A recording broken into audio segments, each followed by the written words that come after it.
It's time now for...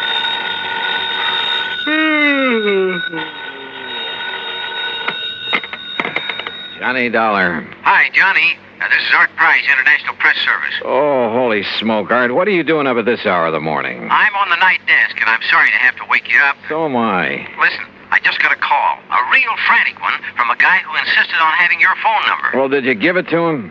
He said he's an insurance man, that it was about some insurance matter, so yes, I did. Well, why'd he call you? Yeah, that puzzles me too, but he was so excited, so frantic. Well, he probably called the first person he could think of.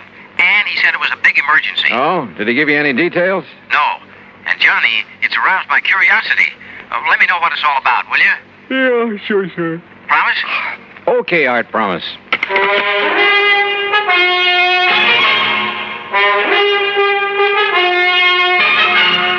Bob Bailey in the exciting adventures of the man with the action-packed expense account, America's fabulous freelance insurance investigator. Yours truly, Johnny Dollar.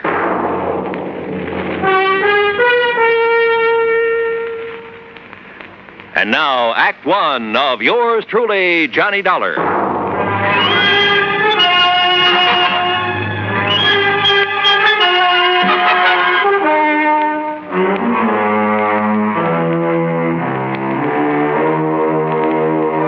Expense account submitted by Special Investigator Johnny Dollar. The State Unity Life Insurance Company, Home Office, Hartford, Connecticut. Following is an account of expenses incurred during my investigation of the ghost-to-ghost matter. I'd no sooner rolled over in the hope of getting back to sleep when the phone beside my bed started jangling again. Oh, nuts. Johnny Dollar. This is Oscar H. Trimley, Mr. Dollar. Trimley? I represent State Unity Life here in Lake City, New Jersey. Oh, look, are you the man who called Art Price over at International Press Service? Yes, I did get your phone number. I knew he'd have it, you're being such a famous investigator and all that. Yeah, well, you could also have got it from Universal Adjustment Bureau, your insurance directory, the long-distance operator. Oh, dear, I guess I've been so upset over this whole thing that it never occurred to me, but can you come down here to Lake City, Mr. Dollar, right away? Well, it depends. What's this all about? Ian McAndrews. Who's Ian McAndrews? Oh, don't you know? He's the man who founded Lake City. So what's happened to him? He's dead, Mr. Dollar, or rather, he isn't. Huh? Well, that is to say, he died, Mr. Dollar, about 5 years ago. And? Well, in due time, of course, we paid off the claim on his life insurance policy, $55,000. Everything in order and perfectly all right. Well, then? But now... Oh, no, Mr. Dollar, you just won't believe it unless you come here and see for yourself. Oh, won't believe what? Ian McAndrews has come back. Huh? Either he or his ghost has come back here. Oh, now, wait a minute. No, it's true. It's absolutely true, sir. Ian McAndrews is haunting Lake City. So please come as quickly as you can. I'll think about it. Oh, dear, is that the best answer you can give me? Yeah, I'm afraid so, until I see how things line up for me these next couple of days. Goodbye, Mr. Trimley. Think about it. I could hardly wait to grab a train. But I didn't want Oscar Trimley to know that.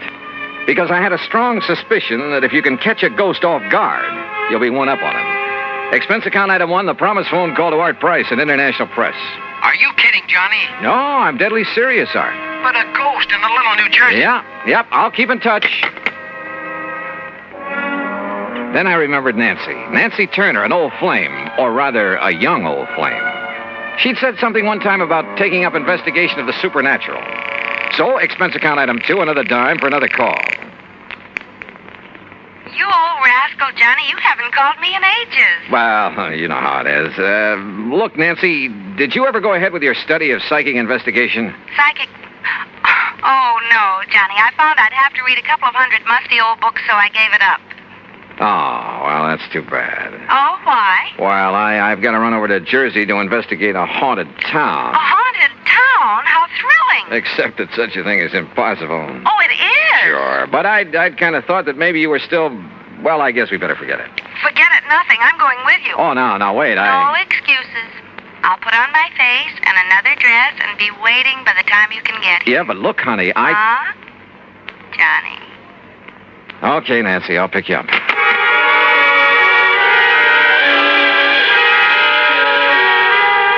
Item 3, 1085, taxi and train for 2 to New York. Item 4, $50 deposit on a rental car when we got into Grand Central Station. We crossed over into Jersey and hit Route 22 for Somerville and points west. And every mile of the way, Nancy chattered away like a magpie. She kept quoting some of the stuff she had read on the subject. A lot of authorities who decided that some of the reports on haunted towns and houses and people, things like that, had decided there was something really supernatural about them. And you know, after a while, I began to wonder. Yep, I began to wonder.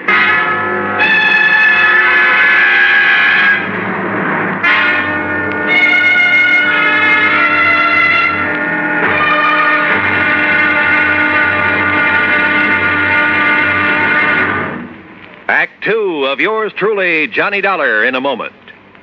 And now for another episode in the life of Sergeant Donald Bellwether, my husband.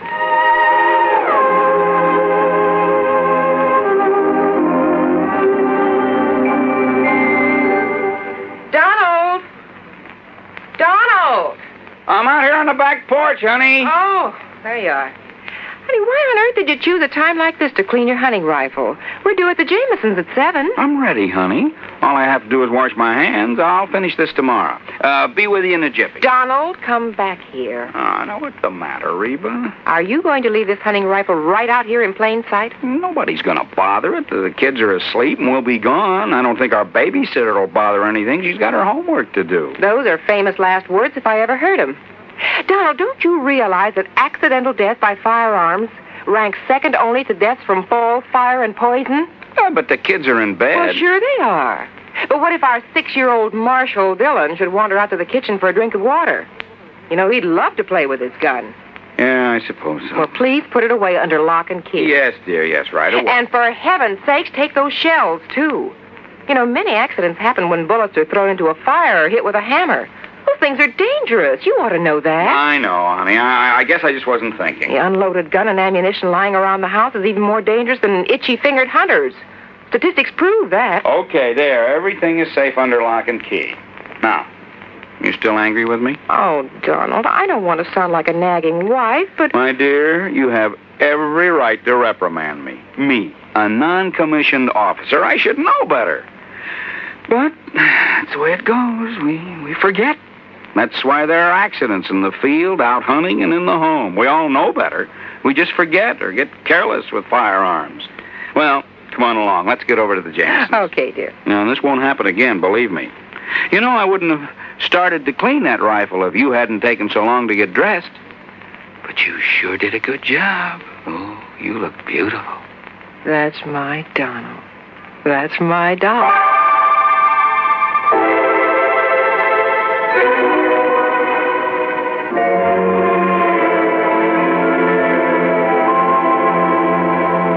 And now, Act 2 of yours truly, Johnny Dollar, and the Ghost-to-Ghost Matter.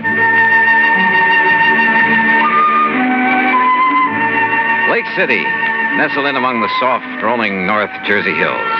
But a kind of has-been town. I saw the reason for that in the abandoned mill, the old McAndrews cotton mill at one side of the lake. The same old story, I guess. When a town's main industry closes down, it kind of goes to pot. Nonetheless, it was a charming little place. Population, maybe 400 or 500. When we finally located Oscar Tremley's insurance office, we found a bit of a gathering there. And Mr. Dollar, that is Miss Turner and Mr. Dollar. This is Charlie Reed. Hi, very happy to know you. Foster and Tony Gray. We're sort of local businessmen's club, Johnny, you know. Okay, then let's get to the point. Sit down. Thank you. Johnny, I thought over the phone that you were turning us down.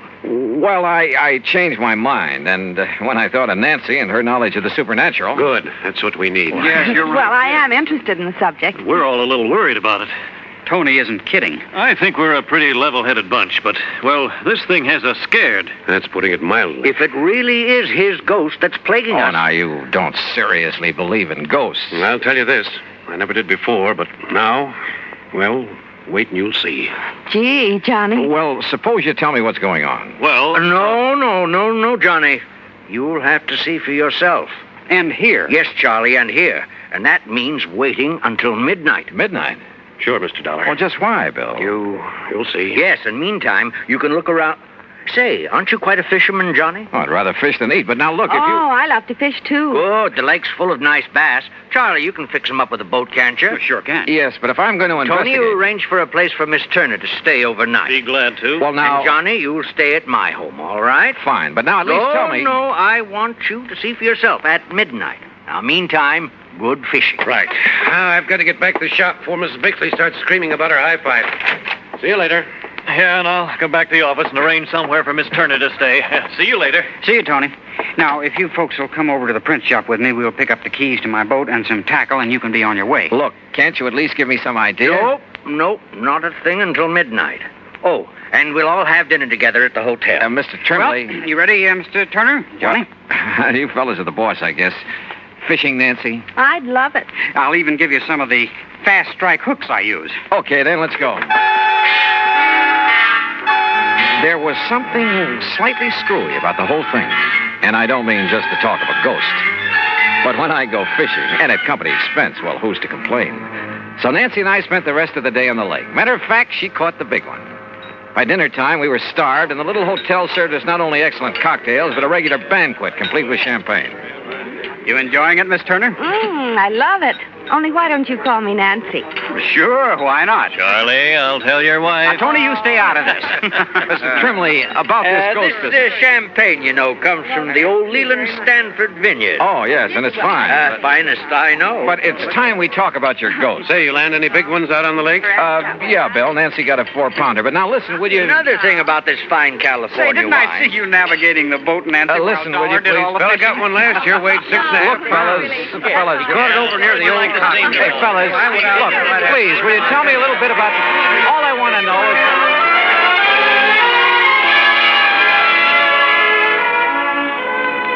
So, I got nowhere.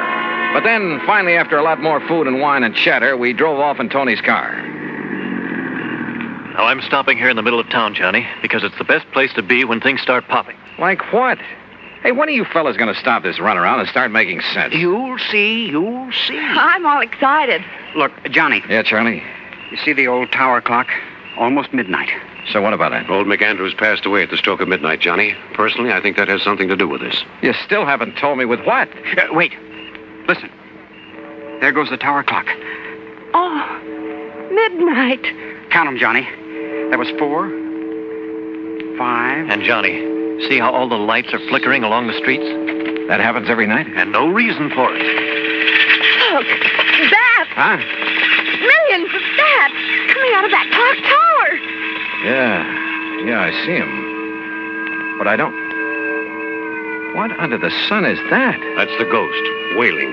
Oh, now, wait a minute. That scream fills the air, comes from everywhere. Oh, it's a horrible sound.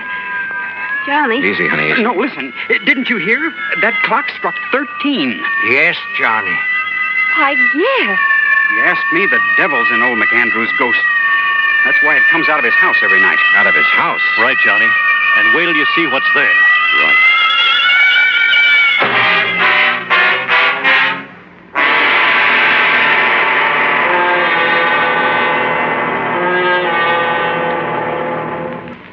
Act 3 of yours truly, Johnny Dollar, in a moment. Do you know who said, "They that can give up essential liberty to obtain a little temporary safety deserve neither liberty nor safety"? Those words were written by Benjamin Franklin in the year 1759. Even before the United States of America had come into being, Franklin realized that the path toward freedom was a difficult one. He knew that there would be many people who would prefer easier paths to the difficult one that led toward freedom. These people, he felt, did not deserve to enjoy freedom. Just as there were in Ben Franklin's time, there are people today who would choose what looks like the safe and easy way to protect American freedom. They would be willing to sacrifice some of their liberties in order to be comfortable. But the surrender of a little freedom soon leads to the surrender of all freedom. Liberty can be protected only by constant vigilance and the willingness to fight to protect it, if necessary. Remember the words of Benjamin Franklin. They are part of your American heritage. Temporary safety must never be purchased at the price of liberty. And now, Act 3 of yours truly, Johnny Dollar and the Ghost to Ghost Matter.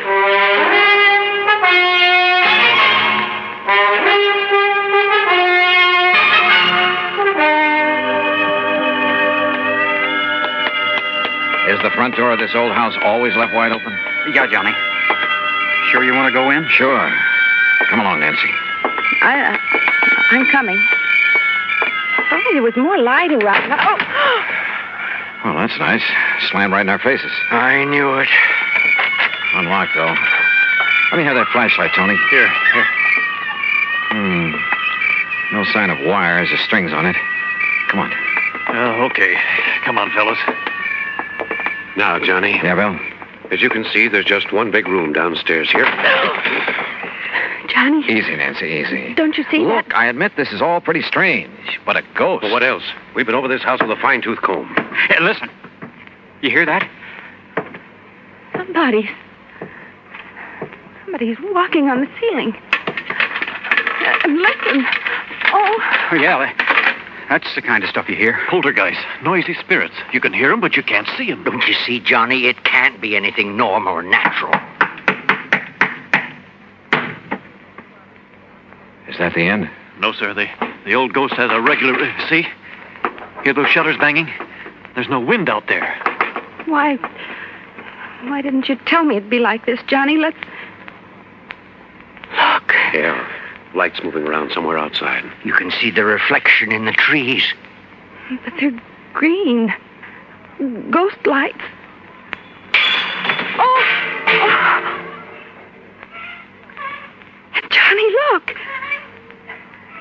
There's a rocking chair. It's rocking. In front of the window, where old McAndrews used to sit and look out on the town before he died. Give me the flashlight. Here.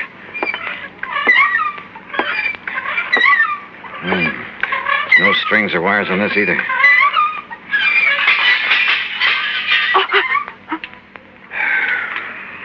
Well, that's the end of it. The same crazy routine every night. It's the ghost of Ian McAndrews. That's all there is to it.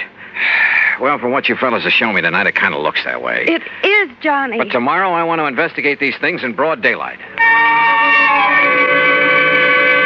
I investigated all right, the old house, the clock tower, everything I could find. And thanks to the help of the boys, we covered a lot of ground. Result? Nothing. Meantime, I noticed that the town, the sleepy little town of Lake City, was being mobbed. People from all over, streets jammed with cars. And as we sat down at lunch at the hotel... Miss, waitress, will you please bring me another cup of... Oh, dear, she didn't hear me. Where'd they all come from? Yeah, business has certainly picked up around here. Why, yes, I'd noticed that. Any idea why, Bill? Not the least. No wonder Tony couldn't be with us for lunch. And Charlie's at his print shop getting out an extra. Hey, excuse me. Aren't you Johnny Dollar, the investigator? Yeah, that's right. Man, can I use you? Now, just let me get a picture. Well, now, wait. Hold it. Okay, Johnny. Thanks a lot. Hey, that photographer's from one of the New York papers. No kidding. Oh, really? Listen, if Art Price at International Press gave out the word about this ghost story... Oh, now, Johnny. Okay, Nancy, you all finished? Uh-huh. Then, Oscar, Bill, we're going to leave the check with you and pull out. You mean leave town? Yep, going back to Hartford. But, Johnny... I've investigated, I've come up with nothing. So there's no point in staying around any longer. Oh, Johnny. Thanks a lot, fellas. And, Oscar, I'll send you my expense account. Come on, Nancy. Give up? Hardly. Sure, Nancy and I hit the highway, but for only a few miles. Then shortly after dark, we drove back. And for a couple of hours, for 3 or 4 hours...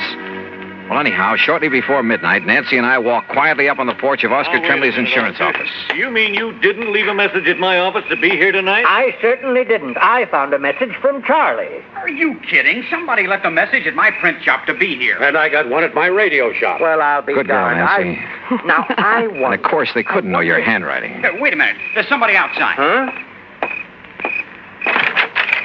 Johnny. What's this for? Good evening, gentlemen. Why, I thought you'd left town, Johnny. What are you doing back Yeah, here? that's right. I wanted you to think so.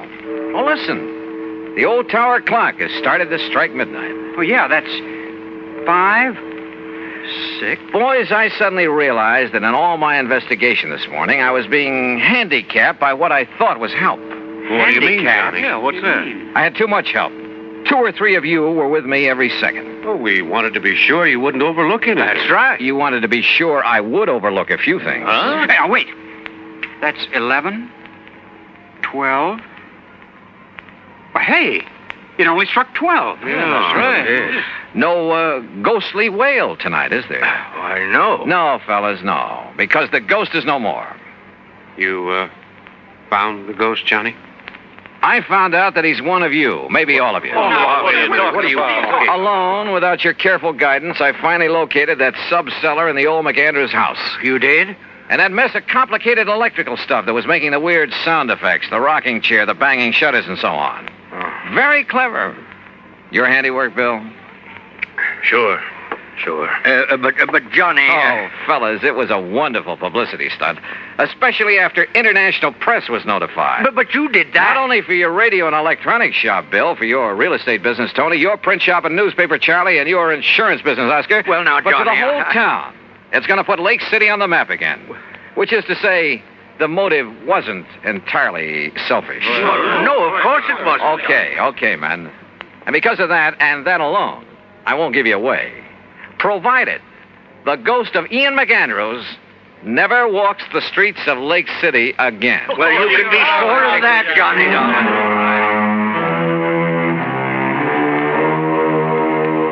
I don't know. I suppose I ought to really hit you over the head with this expense account. But after all, the cause was a kind of worthy one. So I'll be honest with it for a change. And it was fun to have Nancy Turner along. Expense account total, including mileage on the rental car, less deposit, $31.50. Yours truly, Johnny Dollar.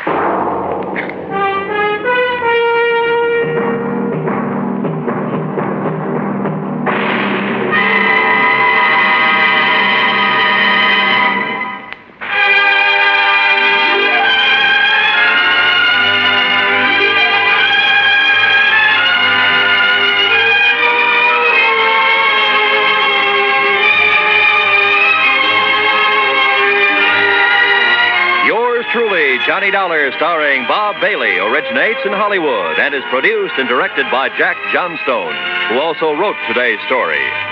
Heard in our cast were Virginia Gregg, Forrest Lewis, Joseph Kearns, Russell Thorson, Sam Edwards, and Bob Bruce. Be sure to join us next week, same time and station, for another exciting story of yours truly, Johnny Dollar. This is Roy Rowan speaking.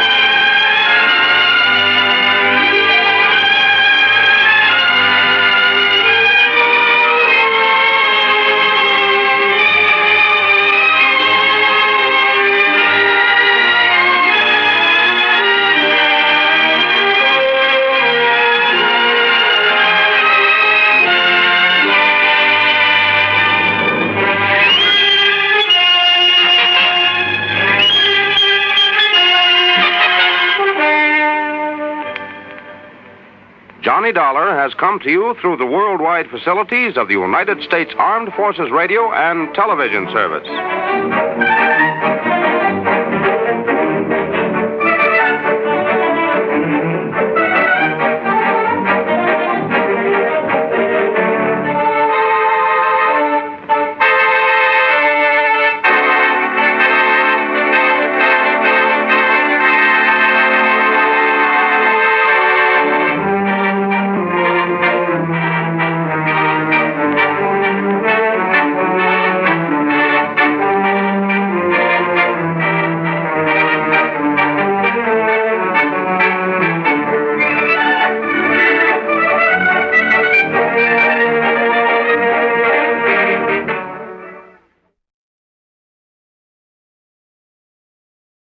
From Hollywood, it's time now for Edmund O'Brien as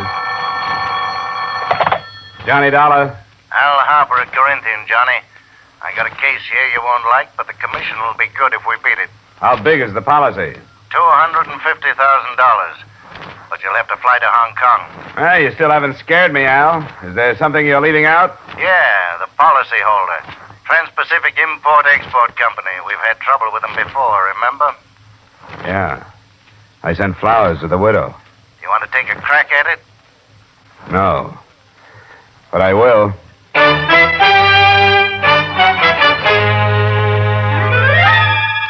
Edmund O'Brien in another transcribed adventure, the man with the action-packed expense account. America's fabulous freelance insurance investigator. Yours truly, Johnny Dollar.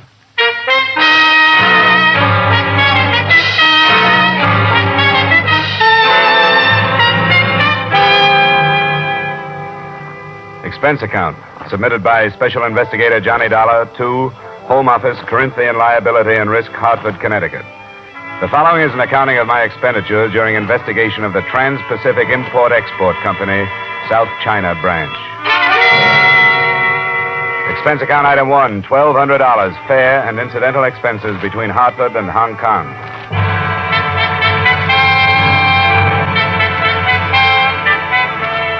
I realized 3 minutes after I got off the plane that there is no longer any simplicity in Hong Kong. To fill the smallest want is a complicated problem. There is a shortage of transportation, food, water, and space. Both the island and the city of Kowloon on the mainland have been swamped by the flood of millions of refugees moving out of the interior. I fought my way through the jammed streets and to the offices of the American consul.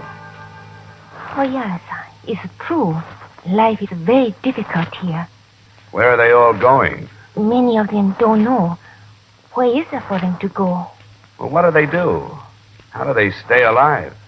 Many of them don't. Yes, sir? The gentleman from the States. Oh, yes, sir, Mr. Dollar. Would you send him in, please? Yes, sir. Mr. Grover is ready to speak with you. Thank you.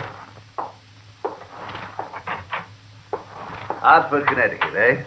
Sounds foreign. I suppose it would. It's a pleasure, Mr. Dollar. Grover? Insurance investigation, eh? Here, sit down. Well, I don't suppose my problem will seem very important out here. Yeah, I was thinking the very same thing. It's always the case. On the fringe of war, very few individual problems are important, nor are the individuals themselves. I trust you will keep that in mind while you are here. Hey, now then, what is your errand? The Trans-Pacific Import-Export Company. Oh, yes. Will Meadows' firm on the mainland, destroyed by fire last month. 100%, according to the claim he sent the company that hired me. $200,000. Do you know this William Meadows? I've met him at the American Club now and again. Well, the company isn't satisfied with the report on the cause of that fire. It was blamed on vandalism. Vandalism has become quite a popular pastime across in Kowloon, especially. I take it you suspect fraud. Well, Trans-Pacific had a branch in Shanghai. When the war closed in on them up there, the same thing happened.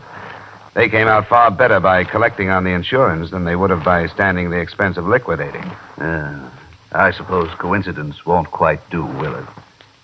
What do you want from this office, Dollar? Oh, I'd appreciate some phone calls or letters that would get me some support from the fire brigade and the police. So we're back to the individual problem. But I'll do the best I can. Thank you, Mr. Grover. I won't take up any more of your time. Let me know how you make out. Have you found a place to stay? No, not yet. Well, don't bother with the occidental places. They're jammed. But speak with my receptionist, Mr. Vedras. Yeah, I saw on the way in. Vedras? I thought she was Chinese. Half. Her father is Portuguese. He has accommodations about halfway up the peak on Sing-Wong. Charming girl. Nice people. Oh, good. I'll ask her. And thanks again. Oh, Dollar, just a matter of interest. The case in Shanghai.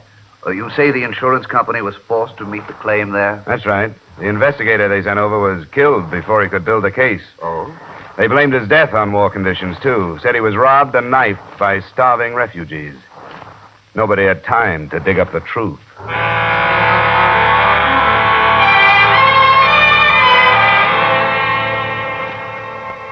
Sing-Wong is a street of steps that climb from the waterfront to the plush European residences on top of Victoria Peak. My accommodations were a room that looked out on an alley, an iron bed, a chair, and a pitcher of water on a bamboo table. There were no other non-Orientals in the building, but I seemed to be the only one that noticed it.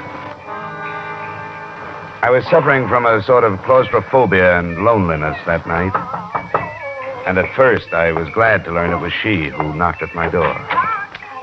Came to see if you were comfortable. Oh, thank you. I am. Oh, this is fine. Well, I don't have much to offer you. Cigarette? Scotch? No, thank you. I came because I am curious. I'm in Hong Kong on business, if that's what you mean. It's better kept confidential right now. Is there danger in this business? Why do you ask that? Because you were followed here. You are being watched. How do you know? Oh, I know this street. I've seen this man. He has not been here before. Where is he? Maybe you can see him from the window. Wait a minute. You tell me where he is. I'll look. Shop on the other side. There are boxes piled near the door. Yeah. Well, thanks for telling me about him. Do you know who he is? No, I didn't think anybody knew I was in town. Let's talk about something else. What is that music? Oh, it is a love song. There's about two lonely people who meet near a river. Oh? In America, they're different. Yes, I know. I like them. You know many Americans? Yes, I want to marry one. He's a lucky American. Oh, no, I don't mean there's only one. I want to marry an American who will take me from China. There's no other way. You hate it that much? There's nothing else to do but hate it. There's no good here. Always trouble. Chinese are very patient people. But I am not all Chinese. I can't make myself be patient any longer. I want to go. What about your Portuguese people? They are gone. You think I am bad to be this way? Honestly, I didn't say that. I am not bad. I hope you find your American, Miss Vaders. You want me to go now? I think you'd better. I'll see you tomorrow. Yes. Good night.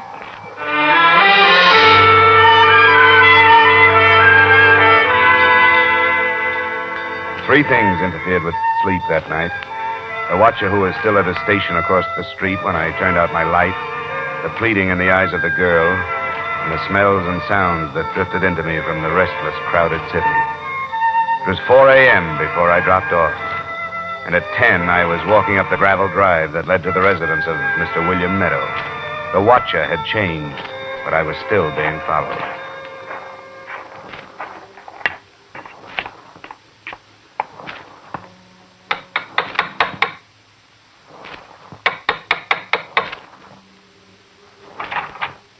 Oh, yes, sir. Is Mr. Meadow at home? Oh, yes, sir. You give them. Who is it, Lamb? My name is Dollar, Mr. Meadow. I'm from Corinthian Liability, Hartford office. Well, so they sent another snoop. Let him in, Lamb. You come in. What did you say your name was? Dollar? What's the matter with that company, anyway? This doesn't have to be unpleasant, Mr. Meadow. They sit back there in Hartford with nothing to worry about but Sunday's golf game. They don't know anything about the conditions we're working under. They do know that your fire here pretty much follows the pattern of the one in Shanghai. Of course it does. The conditions are the same. Including the starving refugees who killed and robbed the investigator?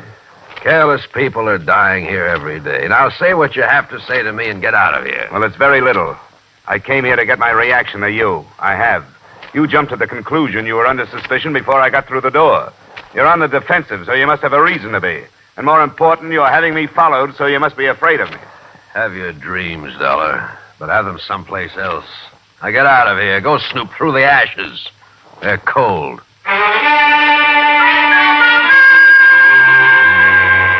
Expense account item 2, approximately $4 American taxi and rickshaw fares. Legwork is strenuous enough in a familiar city. In Hong Kong, it took me the whole afternoon to locate 3 people who had worked in the office of the Trans-Pacific Company. The first was Franklin Abbott, accountant. Please find enclosed transcript of his statement signed before witnesses. Well, I didn't give a thought to how it started, to tell you the truth. I just went to work one morning, and there it was. Ashes. Well, had they made any preparations for going out of business? No. How about the rest of the firms in that section? It was all closing. We might just as well have. There wasn't no trade. But still, they hadn't moved any of their merchandise out. That's right. The storehouse was full. I suppose your books were destroyed, too? Oh, yes, sir. Everything went. It must have been a vicious blaze. Well, how about the other companies? Any of them burned down? No. Huh. I hadn't thought of that. Yeah? The other storehouses over there, the empty ones. There wasn't no vandals burning them. The people broke in and lived in them. Separately, the other enclosed statements aren't very strong evidence either. The night watchman who was discharged just before the night of the fire, and the clerk who had seen William Meadow burning a confidential memo from Trans-Pacific's head office in San Francisco. But with the three together in my hand, I could begin to see a case building against them. I was dog-tired that night when I climbed the steps of my Sing-Wong Street to my hotel.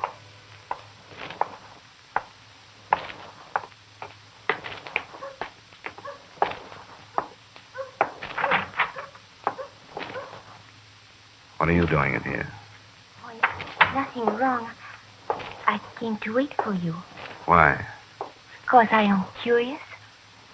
Because I thought of you today. I wondered where you were and what you thought because I was so bold last night. I've been busy. You didn't think? Yes, I thought.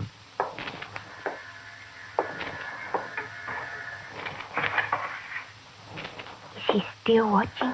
A different one. But still watching. Are you frightened? I don't know. It's nerve-wracking. I've been followed all day. Are you a criminal? No. But you're right, I'm acting like one. Because I feel uneasy in your city. And I'm trying to do a job another man tried to do in Shanghai and got himself killed. I will not ask any more. If that hadn't happened, I could take you someplace tonight, be with people. I can't take a chance. I have to stay here in my room and hide. Oh, I don't want to go anywhere. Because if I can keep myself alive, I might be able to save $250,000 for a company with $50 million in declared assets. Now let's talk about you. I'm glad you waited for me.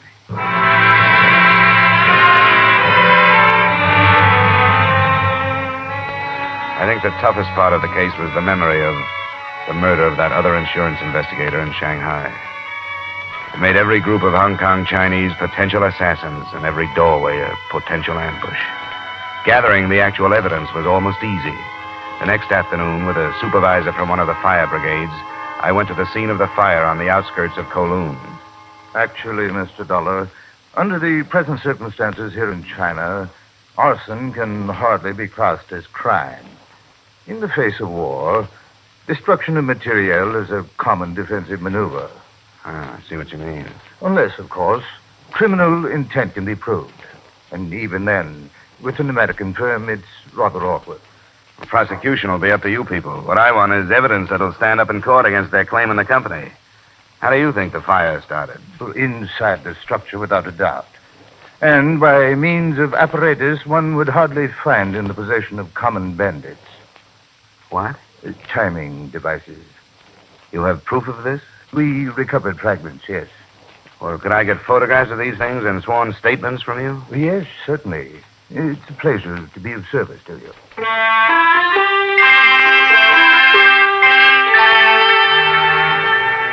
Expense account item 3, approximately $45 American. A case of scotch in lieu of payment for the photo lab and clerical work the supervisor and his men did for me. By the time we were through, the company, at least, was protected. Pictures and photostats of all the statements had been posted to the Hartford office. It was well after 9 that night when I started to climb toward the hotel, and I noticed that for the first time since I checked in, I wasn't being followed. I took it for a good omen until I got there and saw the man who should have been following me standing inside the door.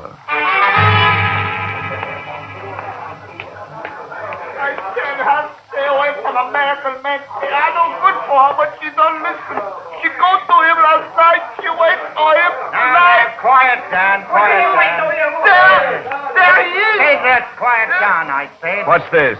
What are you doing out in the open? Did you lose me? Constable Cryan, Hong Kong police. There's been trouble here, Mr. Dollar. Police? What happened? His daughter's been killed. Shot. She's in your room.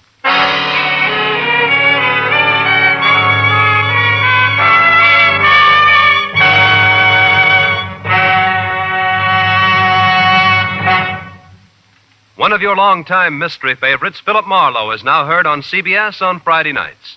Philip Marlowe, Up for Parole, and Songs for Sale. That's the lineup of fine shows for Friday now on most of these same CBS stations. Hear them this Friday, hear them every Friday on CBS. The Adventures of Philip Marlowe, Up for Parole, and Songs for Sale. Now with our star Edmund O'Brien, we return you to the second act of Yours Truly, Johnny Dollar.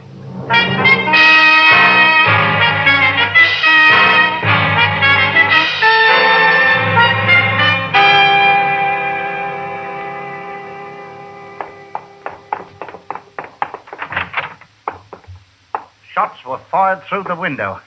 Shade was drawn. She must have been right in front of it. Light behind her. How well did you know her? Just for a couple of days. A jealous suitor, perhaps. She was beautiful. How come you were following me, Constable? Orders direct from the Inspector General. Request came from a Mr. Grover at the American consulate. Said you needed protection. Well, then you know better than to mention a jealous suitor. She was killed because with only a shadow behind that shade, they thought it was me.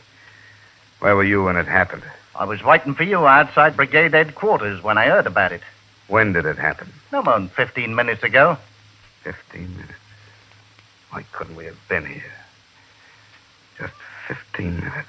It's too late to bother yourself with what might have happened. Besides, it's not the same as it would have been if she was a British national. Oh, shut up. I beg your pardon. Take me down to your lieutenant or superintendent or whoever he is. I'll make my statement to him.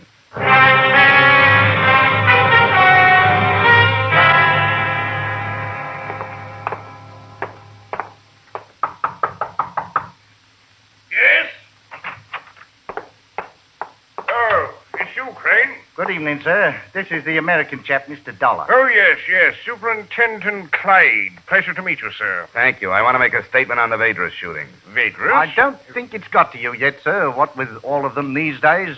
A Chinese girl. Fathers are Portuguese. I see.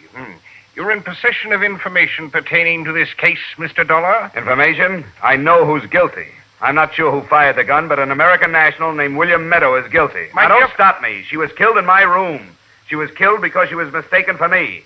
I've been here 3 days collecting evidence of attempted insurance fraud against Meadow, and that's why she was killed, because they mistook her for me. He's got to be arrested tonight. Good Lord, sir. I can't place a man under arrest on the basis of a statement like that. Certainly not an American. I have proof of a motive. Here. The evidence of fraud is right there. Photographs, statements. Look at them. Beg your pardon, sir. It was a Chinese girl who was killed. By mistake. Rather difficult to prove, I'm afraid. She was in my room. My dear chap, do you have proof that this Meadow fellow knew where you lived, which room was yours? Oh, how do you prove things like that? Unfortunately, there are certain niceties of jurisprudence which we must respect. Right or wrong, sir, I'm convinced of your sincerity, and I appreciate it. That's good. Could you help me look up the phone number of Mr. Grover's home? I have to see him. Yes, Constable Crane will help you and see you safely there. This way, sir. Yeah. Mr. Dollar, your evidence. You've forgotten it. Well, if it's too weak to make you believe me, I don't need it anymore.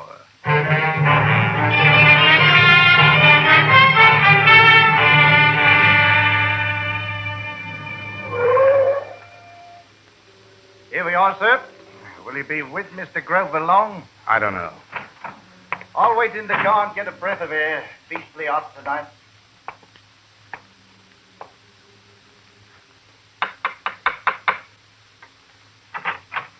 Oh, come in. Come in. It's dreadful news. You've heard, then? Yes. Terrible shock. Come in here. I'll pour you a brandy. Did you hear about my part of it? No, just the bad tales. Her father was hysterical. Oh, I tell you, Mr. Grover, this thing is driving me crazy. It's my fault she's dead. Here you are, my boy. We got to know each other pretty well during those 2 days. I don't know quite how it happened.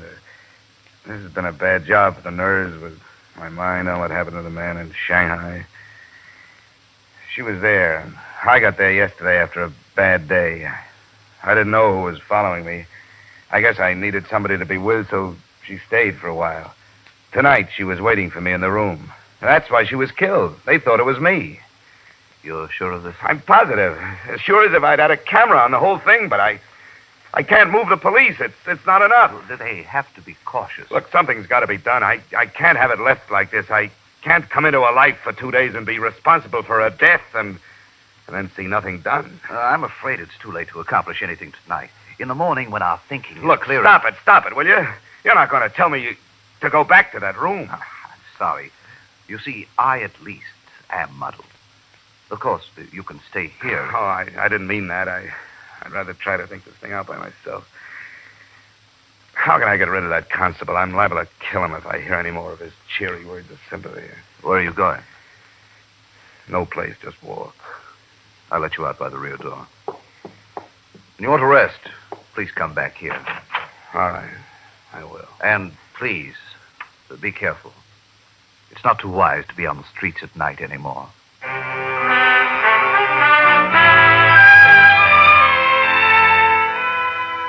It's a picture I'll never walk out of my mind. The girl who had wanted to leave China, lying with her head on one arm, as though she were asleep. I don't think I knew I would when I left Grover, but I did go back to the hotel and into the room. Her body was gone, but there were chalk marks on the floor where she'd lain. I transferred an automatic from my luggage to a coat pocket. Then I walked some more.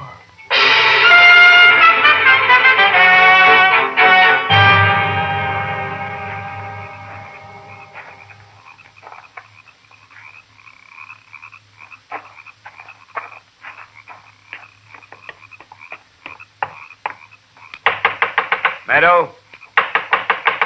Oh, who is it? Mr. Dollar, I was here yesterday. Let me in. You wait.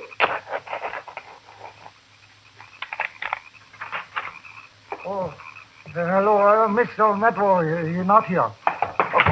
Now, please, you wait. He's not here. Close the door. Mr. Meadow, he's not here. Meadow! Not here.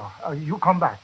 Where is he? He say he come back 2-3 days. I gotta find him. If you know where he is, tell me. No, he come back. Listen, I don't want to hurt you. You understand? Do not hurt. But I will hurt if I don't find out where he is. It's important. All right. He go Kowloon. And you go with me. If he's not there, then I hurt. I've got to find him. Where is he? All right, I tell you. Repulse Bay. What? Repulse Bay. Repulse Bay. On the other side of the island. Where the big hotel is? Oh, yes. He there. I can call there on the telephone? Oh, yes. Is he at the hotel? No. He has a cottage. Number 7. Last one. Where's the telephone? Please. You not tell her you learn he there. The telephone.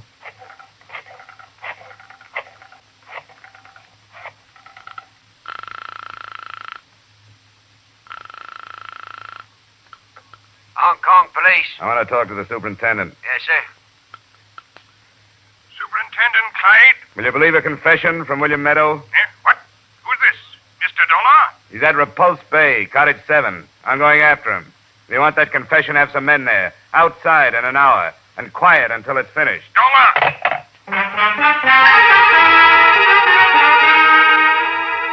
The taxi got me there in 40 minutes. And I was a few yards in front of his cottage when the police car slid without lights and cut open.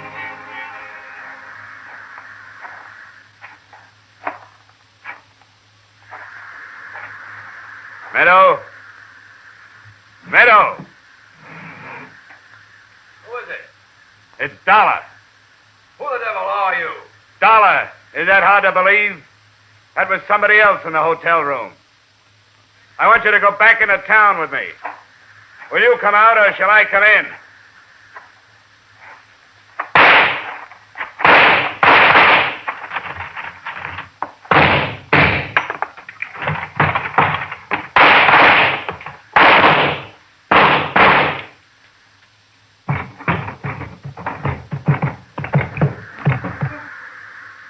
Meadow?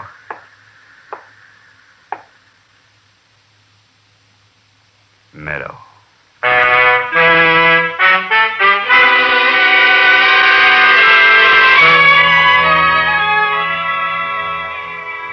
I don't suppose it could be called hewing to the niceties of jurisprudence. Since Meadow was dead, he could neither speak nor write his confession. But there were 2 police car loads of expert witnesses who took the fact that he had opened fire as an acceptable admission of guilt. The same thing cleared me legally on the grounds of self-defense. I had hoped that it would help clear my mind, but it hasn't. Nothing good came out of the assignment except saving your company some money that it didn't know it had. Expense account item 4, same as item 1. Expense account total, $3,544. Yours truly, Johnny Dollar.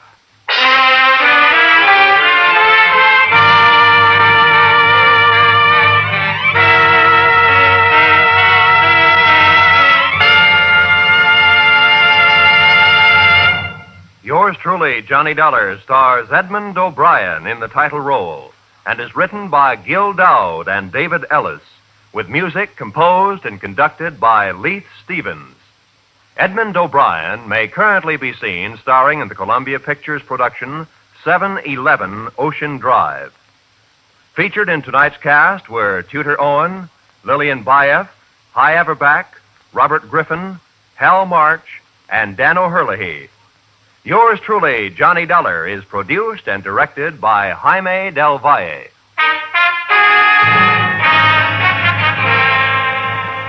Join us again next week at this same time when, from Hollywood, Edmund O'Brien returns in another transcribed adventure of Yours truly, Johnny Dollar.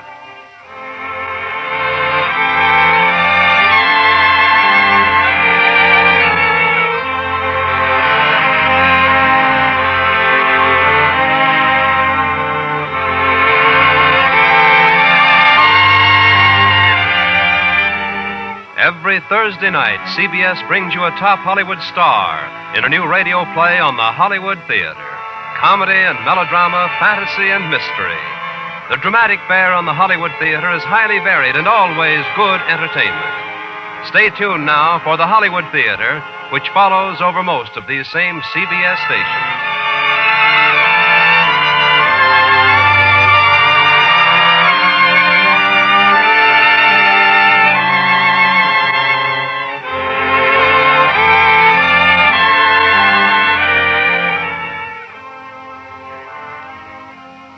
It's a concrete fact. The possible need for blood for our national forces is no longer a vague, shadowy possibility, says General George C. Marshall. The United States government has requested that the Red Cross again become the official agency for collecting blood for the armed forces, when and wherever needed. Dr. Eugene Adashek, medical director of the Los Angeles Regional Blood Service, voices the plea of the civilian doctor when he says, increasing quantities of blood must be made available for doctors to use in civilian practice. Red Cross can handle collection, processing, and distribution of blood, but you control the source. So call your Red Cross and make a date to give a pint of blood. Make a date to save a life.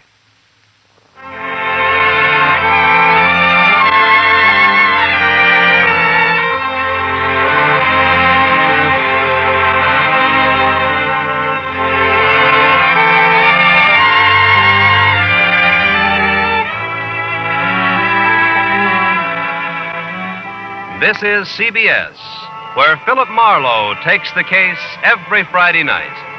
The Columbia Broadcasting System.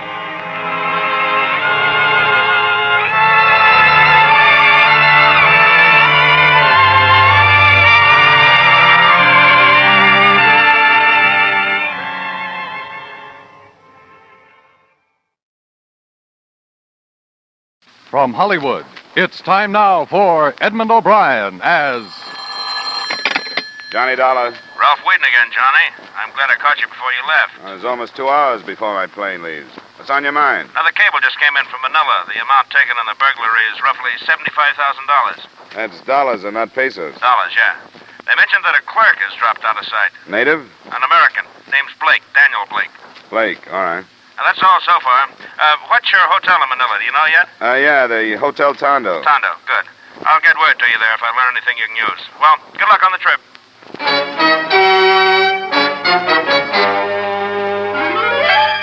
Edmund O'Brien in another adventure of the man with the action-packed expense account, America's fabulous freelance insurance investigator. Yours truly, Johnny Dollar.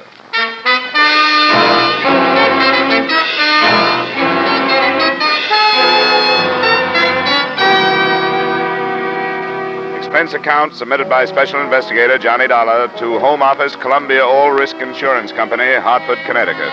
The following is an accounting of expenditures during my investigation of the Woodward, Manila matter. Expense account item 1, $1,850 airfare and incidentals between Hartford and Manila.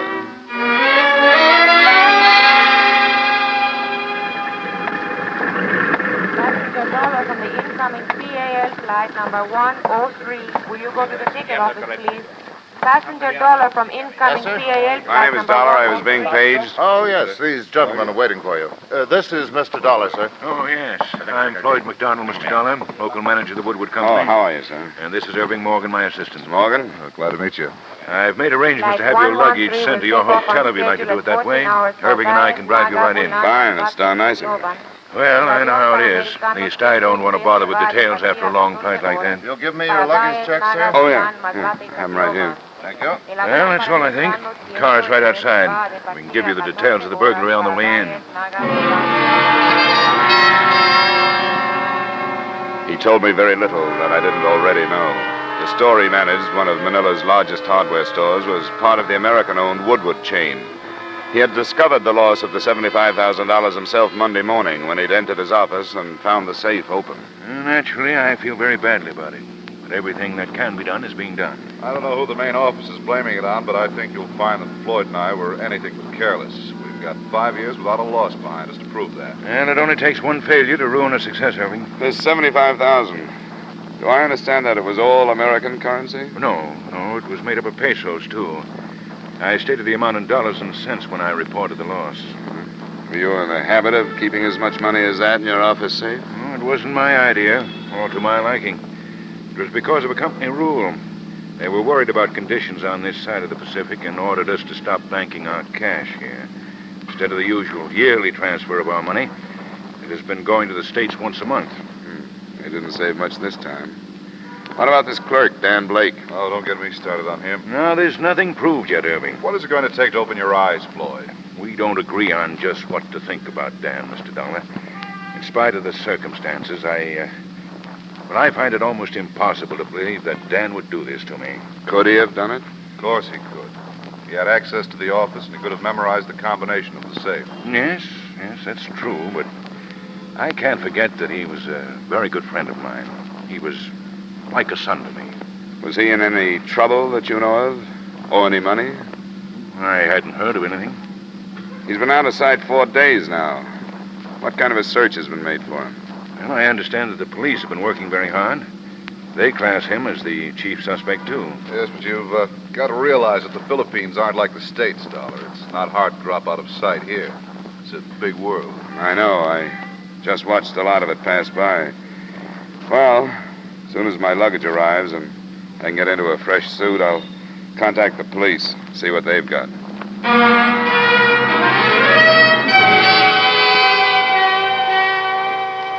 Expense account item 2, $350, including tip, a pitcher of gimlets delivered to my room. While I waited for my baggage to arrive, I relaxed in front of a window. My hotel was 2 blocks from Manila's Great Bay in a section called El Puerto. From my room, I could see enough of the Orient, the native craft working the harbor, to give even a common hardware store burglary an atmosphere of intrigue. Expense account item 3, 80 cents cab fare to police headquarters, where I was shunted into a side office to wait for the sergeant in charge of the Woodward case. He finally showed up. Sergeant Malvar, you wait for me? Yes, my name is Dollar. I know. You come to talk of my burglary. You are a policeman? Well, not quite. I've been hired by an insurance company to learn what I can about it. What do you wish to learn from me? Whether you've made any progress. You gotten any place with your search for Dan Blake? Dan Blake? No, I do not look for him now. Oh, you don't? No. I have captured the thief. Oh? Who is it? Miguel Nosaleda. You've recovered the money? He will not say where it is yet, but he will say tomorrow, maybe. What evidence do you have, Sergeant? He cannot say where he was that night of the burglary. Is that all? He's by profession a thief. He was arrested while he was robbing another store last night. Does he speak English? Oh, yes. Wonder if I could talk to him. Maybe he's afraid to confess to the police, and maybe I can get him to talk. All right. You come with me.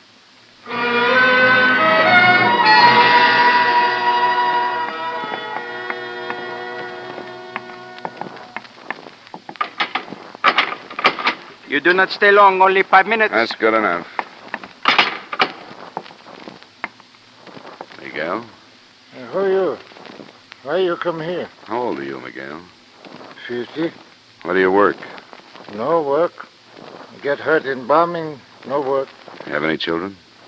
See, 2 daughters. Where do they work? Does either one work at the Woodward hardware store? Work in prison. Both work in prison. Sergeant Malvar says you stole some money from the Woodward store. No, Well, you'll make it easier for yourself if you tell the truth and give up the money. I don't got money. If I got money, then why I steal 5 pesos from other place? Why? You tell police why. If I got lots of money, why I steal a little more? Why? Because I don't got lots of money. It's good enough for me, Miguel. Sorry I took up your time. You do not stay long? I think he wants to sleep. What would he say to you? That he didn't do it. That if he had, you wouldn't have caught him stealing 5 pesos because he wouldn't have needed it. He need a kick in the head for his lying. Do you have any connection between him and the Woodward place? He tell you he got 2 daughters in prison? Yeah. He lies. They come out, but they do not go back to him because he steal their money. No? The daughters have connection with Woodward's? Connection? If we need connection, we find one all right. Tomorrow, maybe?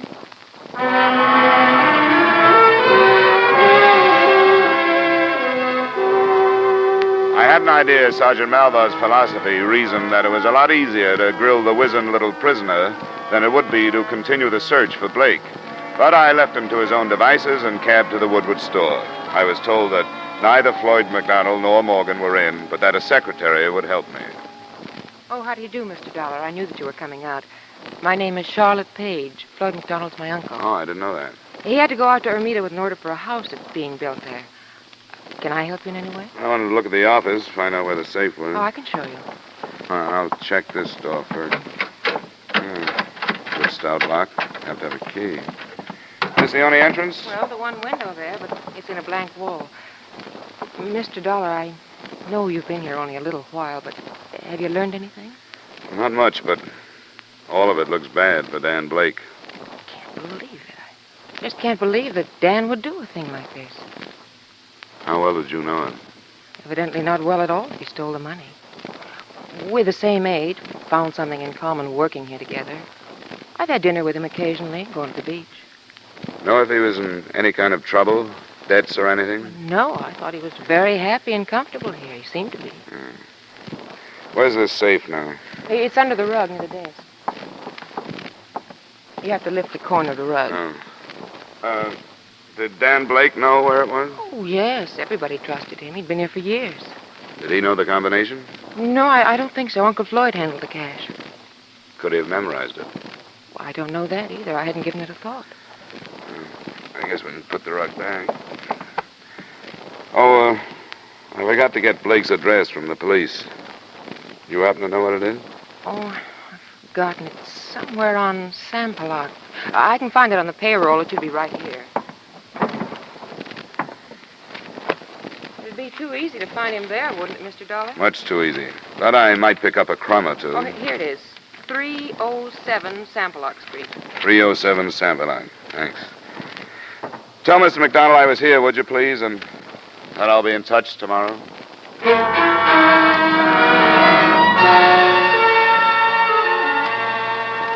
There was a fair biography of Dan Blake in his rooms. I learned that he was born in Duluth, Minnesota, 26 years ago, that his father wrote him occasionally, that he had sailed with the Merchant Marine during the war and had made a few inter-island trips after that. Floyd McDonald had said he was a student of the Philippines, and that was borne out by photographs and receipts from steamer and airlines. I made a list of the places he'd visited, but that was all I could do for that day. It wasn't until the next morning that I went to police headquarters and waited again for Sergeant Malvar. You come back again.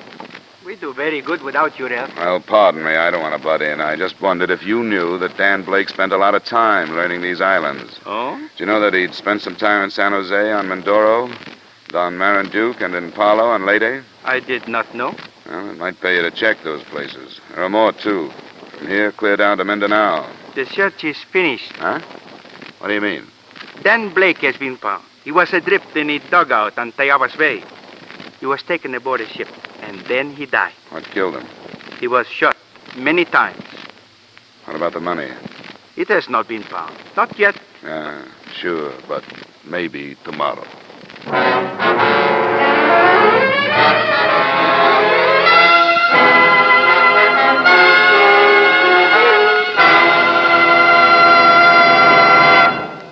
We'll return you to the second act of yours truly, Johnny Dollar, in just a moment. With winter in the wind, driving becomes more hazardous every day. Not as much for you in your car as for the people walking across the street or along the edges of a highway. A shoe touches a tiny strip of ice. Someone loses his balance, falls in the wrong direction, and there is sudden death. Check your car carefully. Make sure your brakes are good. Make sure your tires have a heavy tread. Check your steering wheel. Someone's life may depend upon the efficiency of your automobile, upon the care of your driving. Now, with our star, Edmund O'Brien, we return you to the second act of yours truly, Johnny Dollar.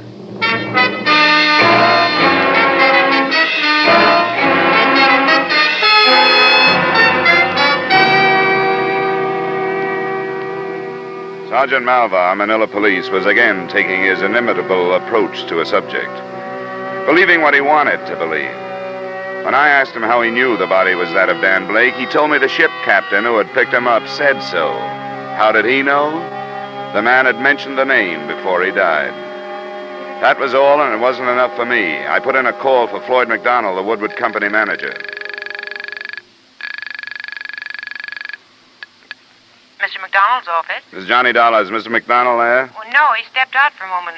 This is Charlotte. Is there anything I can do? I'm calling from police headquarters. They have a body down here. A body? Picked up by a ship someplace. They claim it's Dan Blake, but there wasn't any identification on him. You tell Mr. McDonald I want him to come and look at him? Yes. He should be back any minute. I'll tell him to come right down.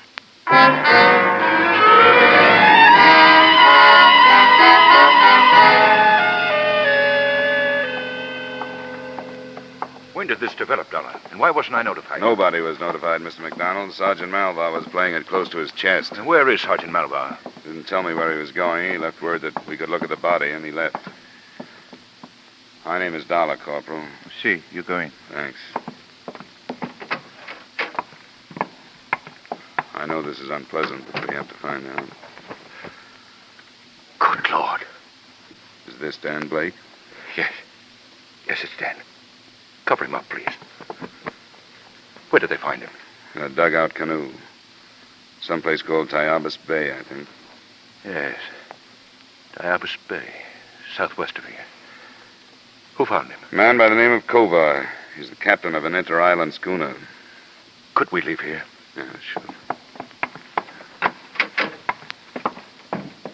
What happened, do you know? Well, not firsthand. He'd been shot in the back 4 times. He was alive for a short time after Captain Kovar picked him up. The money has not been found. I see. Then there's no explanation yet. Not that I know of. The schooner is anchored offshore just south of the Pasig River. You know where that is? Yes. I'd like to talk to this Kovar. I guess I can hire a boat to take me out there, huh? I'll drive you down to the docks.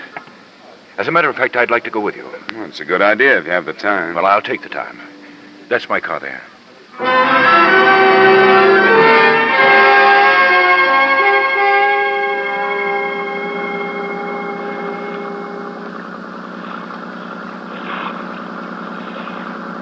That must be the boat. The Sea Nymph. Is that the name? That's it. Skipper, that's the one there. The Sea Nymph. That's a little precious for a wreck like that, isn't it? Some are even worse. I don't know how they stay afloat. There's somebody on deck. What do you want? You Captain Kovar? Yeah, that's right. I want to talk to you about the body you brought in. You the police? No, this man is McDonald. Dan Blake worked for him. Hey, Corporal, get a line on the shoreboat. Okay, come on board. I'll put the ladder over for you. Watch it now. She's got quite a pitch today. Go ahead. Right. Have you got it? Yep. My name is Dollar, Captain. I'm working on the burglary for an insurance company. Yeah, come on in the cabin. I'd like to learn about that burglary. All that police sergeant would tell me is that I got the money and I better give it to him. Well, that'll take some doing. Yeah, take the chairs, you two. I'll take the bunk here. Well, now, what's this all about? There's a little over $75,000 missing. He didn't have anything when I picked him up. He was in a dugout canoe? That's right. Looked like a Moro craft to me. Oh, I see what you mean. No, it was empty. I looked it over. How long did he live? Oh, 15, 20 minutes. Maybe not that long. I don't think taking him aboard did any good for him, but I didn't know. Did he say anything about the shooting? Nothing that I could understand. What did he say? I told you I couldn't understand. Just some noise. But you were able to understand his name. You're beginning to sound like that police sergeant, mister, and I don't like it. I thought I was doing right when I brought that boy Now, in. wait a minute, Captain. I wish I'd left him there. Police right now are getting papers to search my ship, and now you start. I'm not making any accusations, but you were the last person to see him alive. I'm interested in what he said. Well, he said Blake. Blake. That's all I can understand. Tell you the truth, I wish I'd left him there. But you know what I think? What's that? If he went from Manila to someplace on Tayabas Bay where he had his dugout, plenty could happen. It's about 60 miles. You heard about our Hucks, our rebels? Yeah, I've read about them. They're a bunch of cutthroat scum, and they don't think twice when they get the chance to kill an American. $75,000, so much the better. What do you think, Mr. McDonald? Well, certainly a possibility. The Hucks are active. I guess there's not a chance of putting our finger on it if that's what happened. Not a chance. All right. Then let's leave that possibility until the last.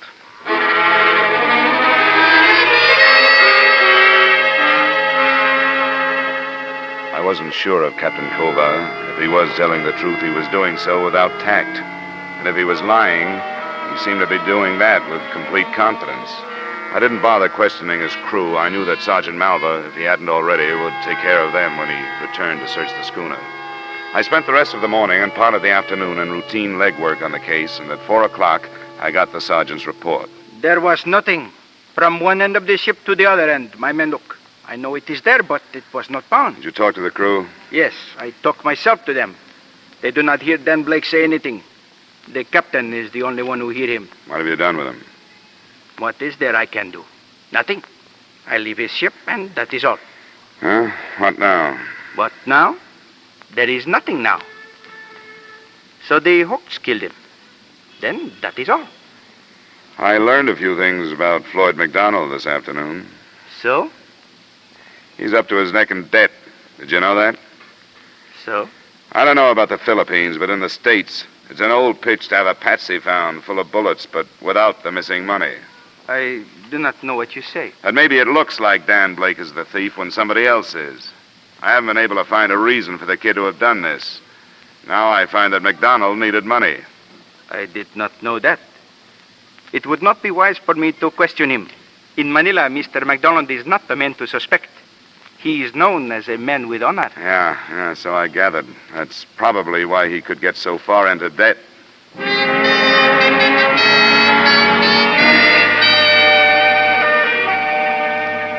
I didn't think it would be wise at that point for me to question Floyd McDonald either.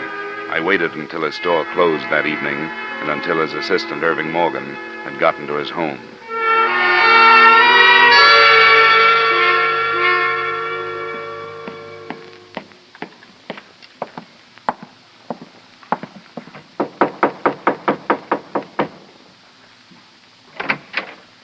Good evening, Mr. Morgan. Oh, hello, Mr. Dollar. I've been thinking about you. Come on in. Thanks.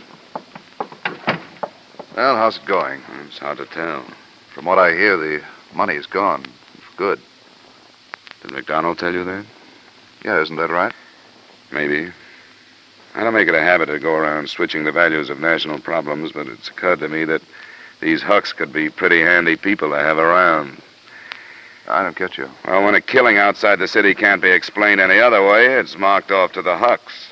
Oh, you don't think they shot Blake? I'm not as sure of it as everybody else seems to be. Just what do you mean, Mr. Dollar? How much did you know about McDonald's personal life? Well, I see him socially, if that's what you mean. We're good friends. Does he owe you any money? Seems to me that's a very personal question. I have to ask that kind once in a while. I've learned that McDonald owes a lot of money to a lot of people. 1,000 here, 1,500 there. Loans, gambling debts. He'd be ruined if this became common knowledge, Mr. Dollar. He'd lose his position, everything. How far do you think McDonald would go to save himself? Are you telling me you think Floyd arranged this theft? Well, it's something to think about. And killed Blake to Oh, no, he didn't. You're sure of that? He couldn't have. He's not that kind of man. He might be desperate, yes, but he'd never do a thing like that. Would he be at home now?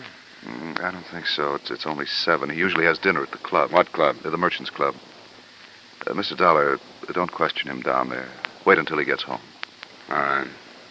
I can count on you not to tell him I'm waiting for him? You certainly can. I want to stay as far away from this thing as possible.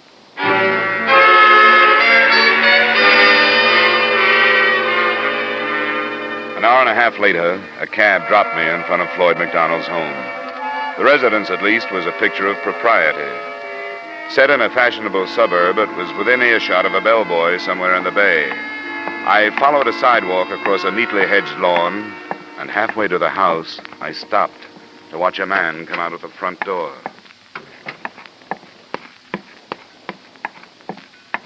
Captain Culver. Who is it? What do you want? What are you doing here? Forget it. Well, I can't. What's your part in this? Never mind. Forget you saw me. Come here. Culver. Get off. Get off. Culver. Culver.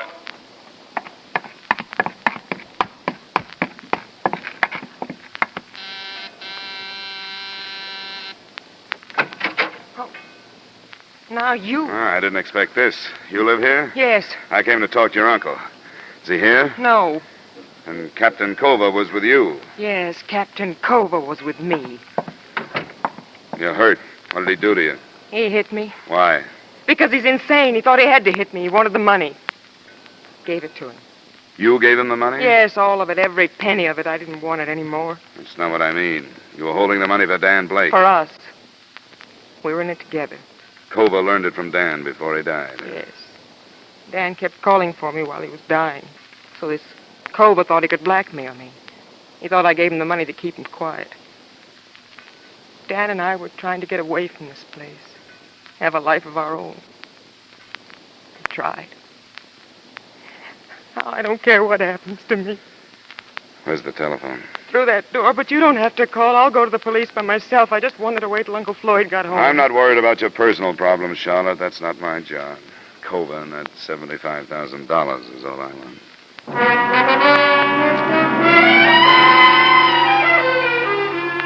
I tried not to waste a minute, but time slipped by. 15 minutes on the phone, 25 to get back to Manila.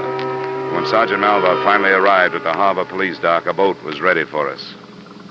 Come as quick as I can.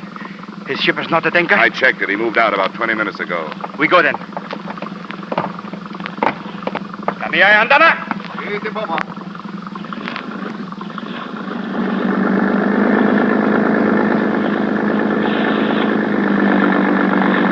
It's a dark night. What if we don't find him? He do not get out of the bay. The boats near Corregidor are right now waiting. The girl, she was an accomplice? She held the money, so if he was picked up, you couldn't prove possession. She was going to meet him later. The hooks shot him? That's what Culver told her. So? But the hooks do not kill him. What's that? Police doctor. He say bullets do not kill Blake. Blake choked to death. Culver choked him to learn the secret. I think we can prove that, Sergeant. We get any more speed out of this thing? Come on, let's get inside out of the spray.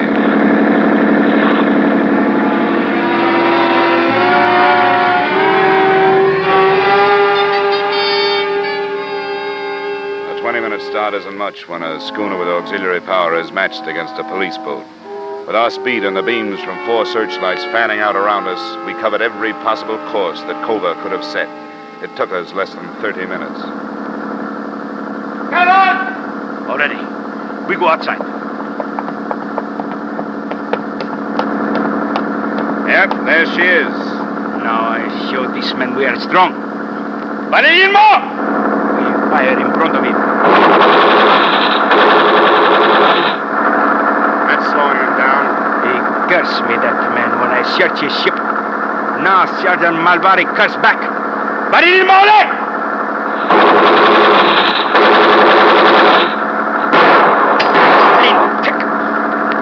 Crazy? Got one of our lights. You'd better douse the others before he smashes them.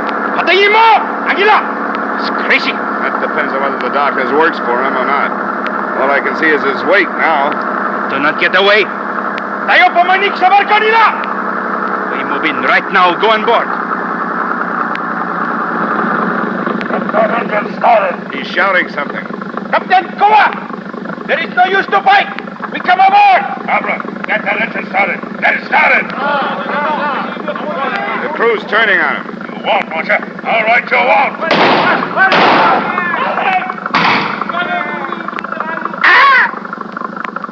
He's got to be stopped, Sergeant. Have your men stop him. Come on, there. He's running forward.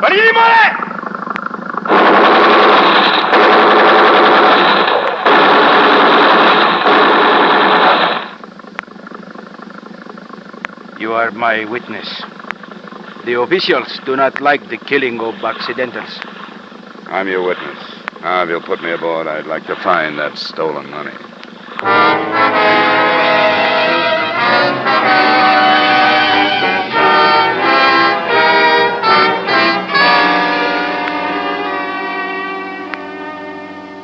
Expense account item 3, $230, blanket item covering hotel, transportation, etc. Item 4, same as item 1.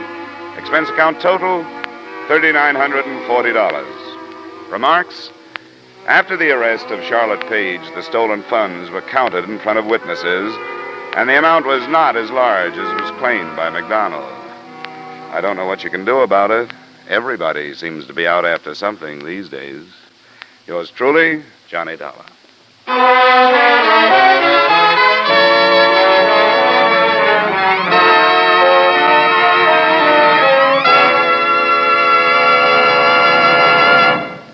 Yours truly, Johnny Dollar, stars Edmund O'Brien in the title role and is written by Gil Dowd with music by Wilbur Hatch.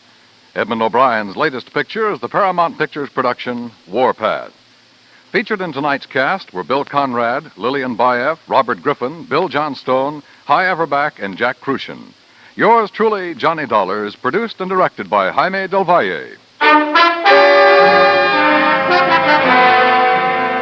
This is Dan Cubberly inviting you to join us next week at this time when Edmund O'Brien returns as... Yours truly, Johnny Dollar.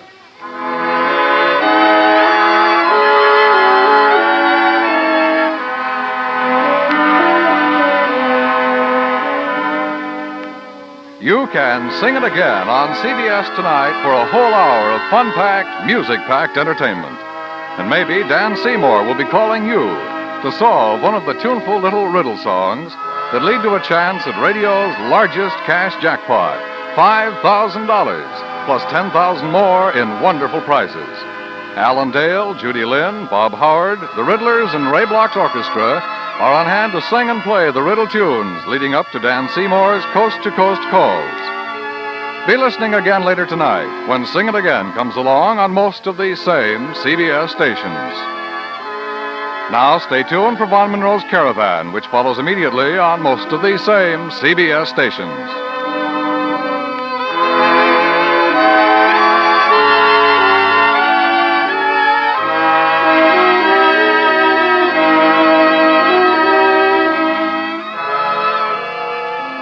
This is CBS, where you laugh with Lucille Ball and My Favorite Husband on Saturday nights, the Columbia Broadcasting System.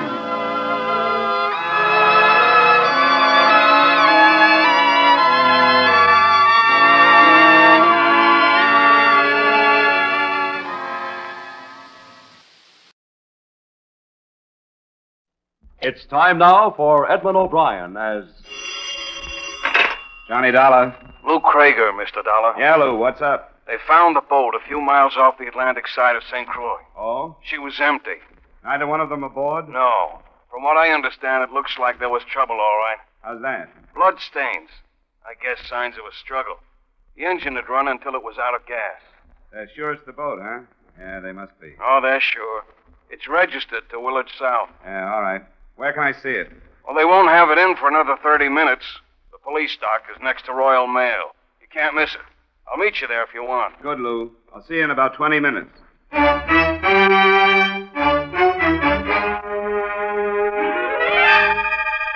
Edmund O'Brien and the transcribed adventure of the man with the action-packed expense account, America's fabulous freelance insurance investigator. Yours truly, Johnny Dollar.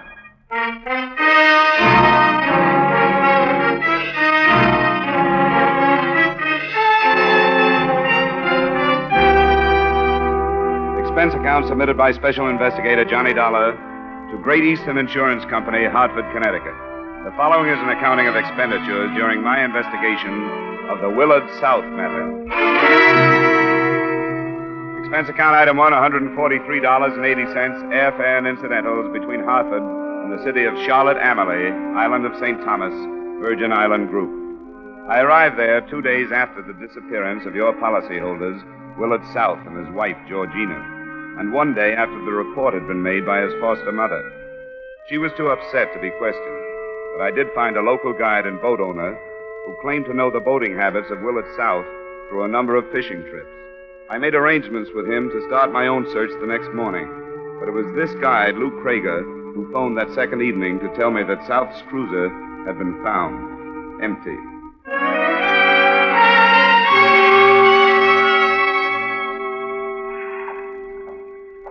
Oh, Dollar, over here. Yeah, Lou. I didn't know if you'd spotted me or not. I hadn't. You could do better on light down here. Oh, that is part of the romance of the island. This is the boat, huh? Police officer still aboard.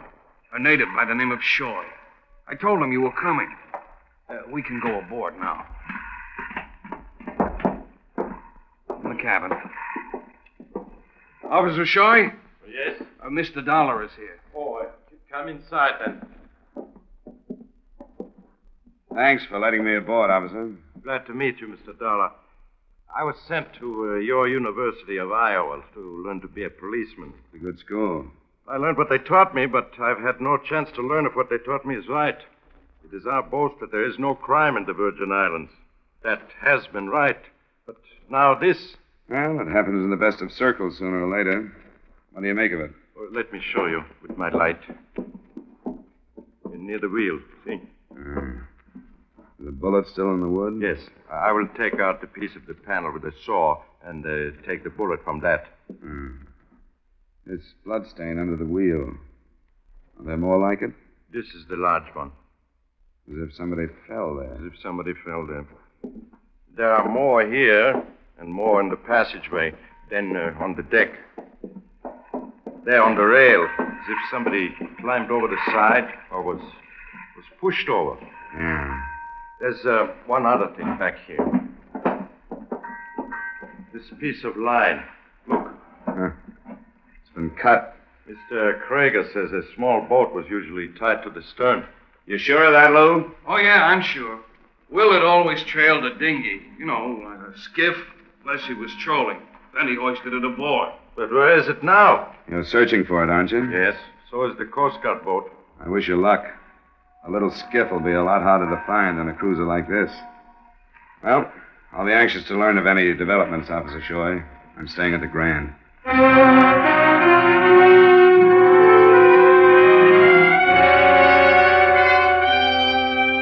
Nothing had developed by noon the next day. I spent the morning on routine legwork, and at 12:30, I was back at the Willard South address. It was an old building with enough elevation to give its windows a view of Charlotte Amalie's pleasant harbor. I'd known Willard South's foster mother lived there, but I hadn't known about the man who met me at the door. I'm Willard's brother. I was told you'd called yesterday. Mr. Dollar, come in. Your mother was too upset to talk with me yesterday. You've gotten the news on what they found, I suppose. Yes, I went down to see the boat. Has anything further been learned? No, not yet. Sit down, Mr. Dollar. It's cooler here on the veranda. Thank you. I wasn't here yesterday because I was searching for Willard's boat, too. I'm surprised to learn Willard has a brother. I've asked a lot of questions about him in the village.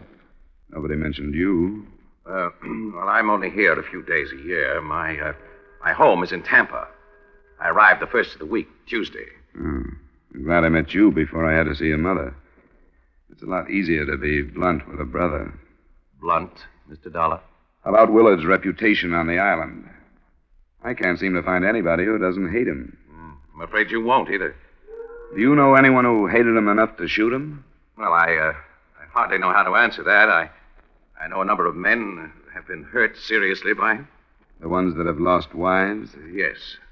Do you think he's dead? I don't know. The only thing I'm sure of is that there was a shooting on his boat and somebody was hurt.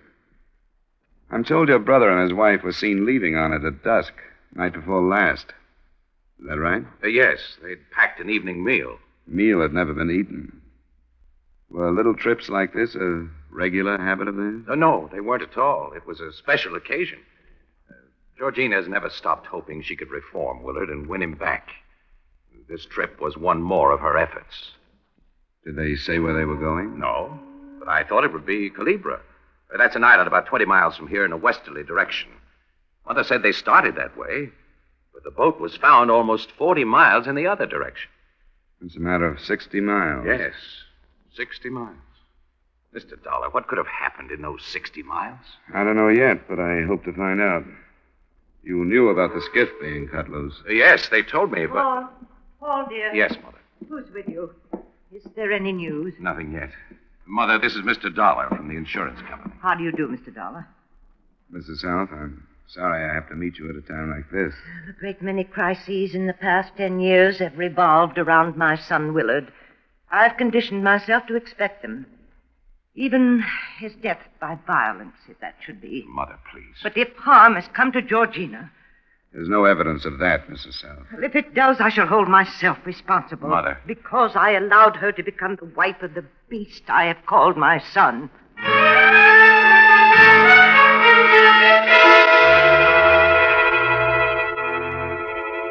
It was a rare situation.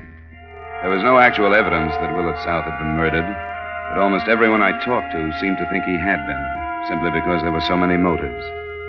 One of the people who didn't think so was a newcomer to the island, Celeste Robertson, there to take advantage of the 6 weeks divorce law. Who told you about me? A bartender up the street. He said you and South had been seen together recently. Yes, I know him. As a matter of fact, I've spent quite a bit of time with him in the last couple of weeks. Where do you think he is? But I don't know. Do you think he's dead? No. No, I don't. Most people do. Well, I can't help that. I know a lot of people don't like him. Would there be anyone close to you that doesn't like him? No, there wouldn't.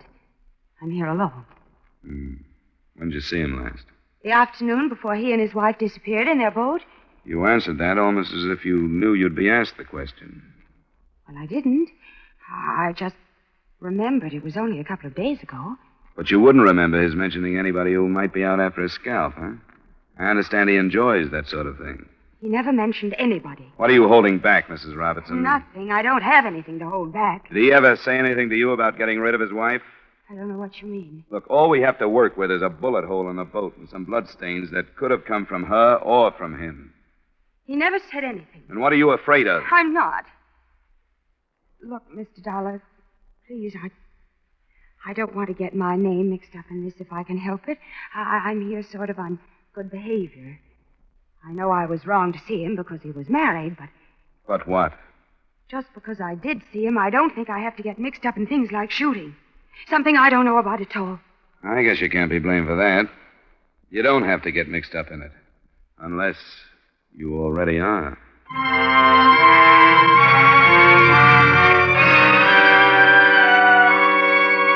All that day, planes searched the sea for the missing skiff. Boats, too, swept back and forth between the islands. It wouldn't seem possible that anything they missed would ever be found. But it was.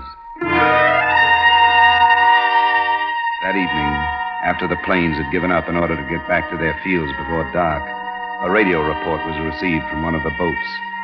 The skiff had been found, and in it, still alive, was Mrs. Willard South. I was with Officer Shoy when the boat was docked under the steady hand of a leathery old skipper with the help of one crewman. Forward there. Get some fenders over, Gerald. What's the matter with you? All right. Take a strain now. We can go aboard now, Mr. Dollar. All right. Hello, Captain Bracken. Hello yourself, Officer Shoy. Your luck is good. Ain't used these eyes for 72 years for nothing, Officer Shoy. How's Mrs. South? Can she talk to us? She cannot. She's been put through a hard time. She gets turned over to Dr. Garr before she talks to anybody else. What about her husband? Did she say what happened? Yes, she did. She seen him shot down before her very eyes. And his dead body heaved to the sharks. And then somebody go fetch Dr. Garr. She needs some work, else she'll die.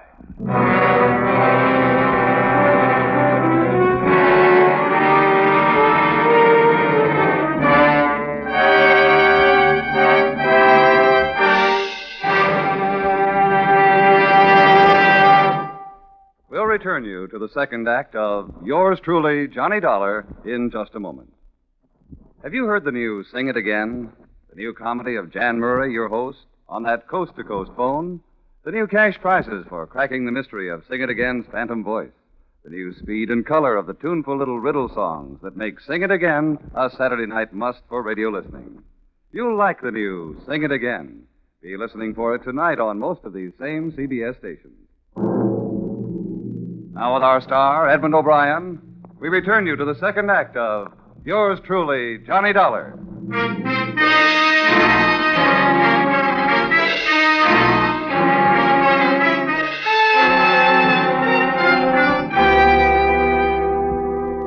It wasn't until the next morning that Dr. Garr decided Mrs. South was strong enough to be questioned. He'd taken her to the single small hospital in Charlotte Amalie, and at 10, he beckoned from the door to her room. I think it'll be all right, but please don't tire her. Mr. Dollar. Yeah? I want you to question her. I never learned about a case like this one. I never did either. Anything you say. All right, Doctor.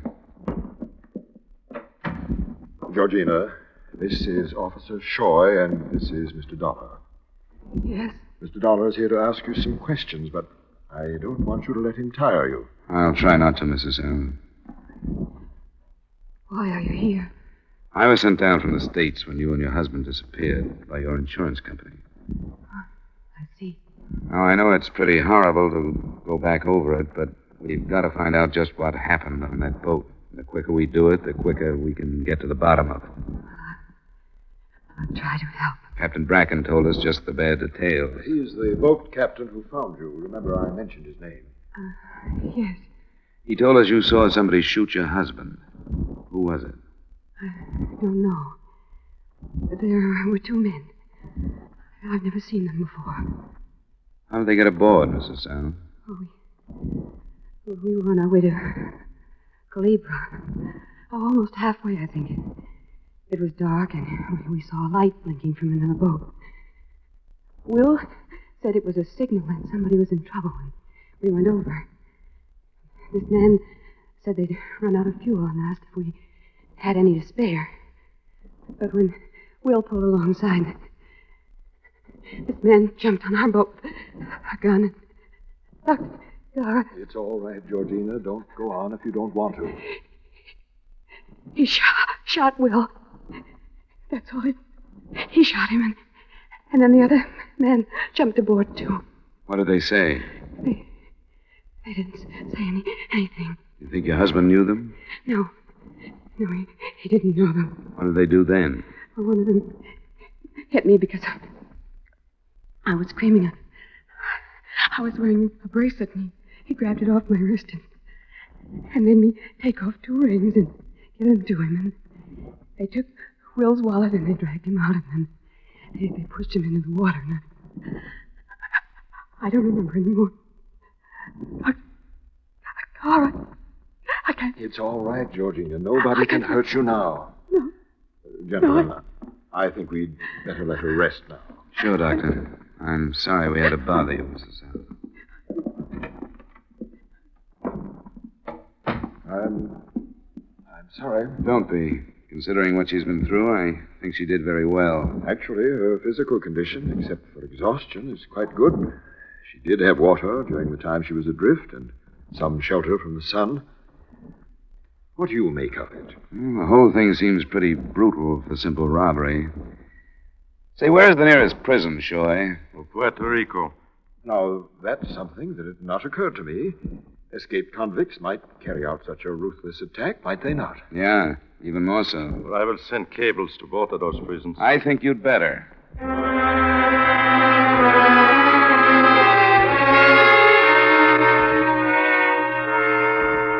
It was little enough to go on, but it was obviously useless to try to get any more information from Mrs. South then. Dr. Garr had every right to insist that we leave his patient alone. Officer Shoy went to his headquarters to cable his questions, and I went back to the waterfront. The skiff was still on the dock, but before I even got to it, I was hailed. Hey, you there.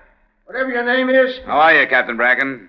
Oh, how's the invalid? Have you heard? Yeah, I just left her. She'll be okay. Yeah, lots of spunk, that one. What are your figures behind it? Well, she wasn't strong enough to tell us much. But Officer Shoy is checking the possibility that those two men she talks about might be escaped convicts. Say, they might have been. Well, I can't see anybody like that leaving her alive to talk about it. And no matter how low they get, there's them that can't kill a woman, I suppose. What are you doing down there? I want to take a look at that skiff by daylight. The escaped prisoner theory is too long a chance to rest on. It still may have been a local job. Oh, I hate to see it turn out that way somehow. Why do you say that? Oh, this wants to be a peaceful island. It's the truth. Nobody wasted any affection on Willard. But if it'd been downright fitting if two escaped convicts done that devil in.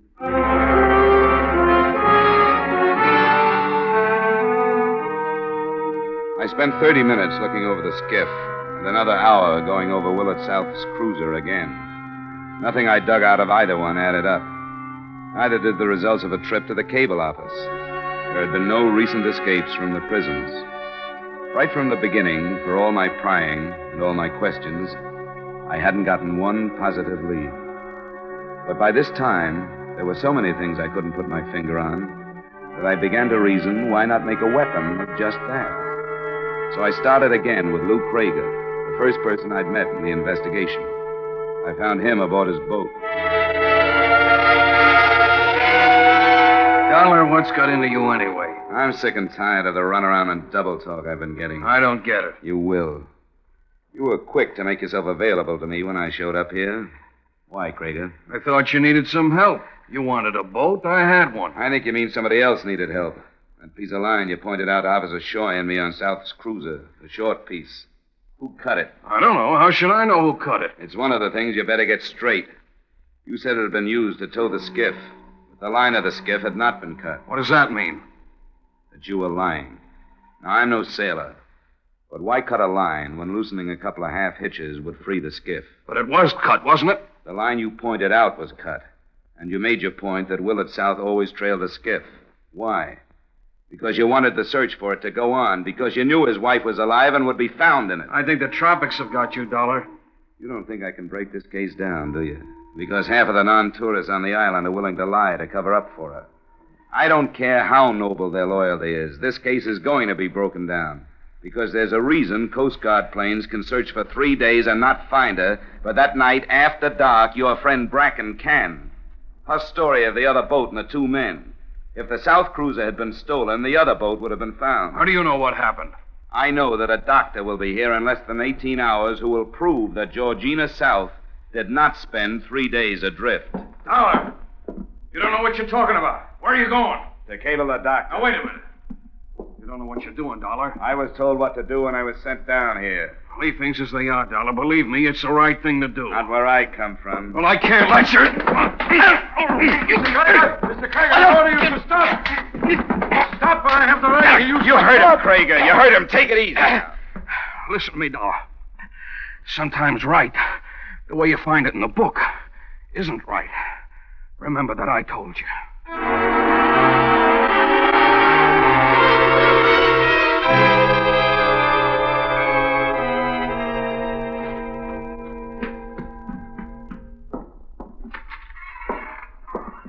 Mr. Dollar. Oh, well, I'm sorry, Mrs. South. I didn't see you in the swing. I wouldn't have barged in. You startled me.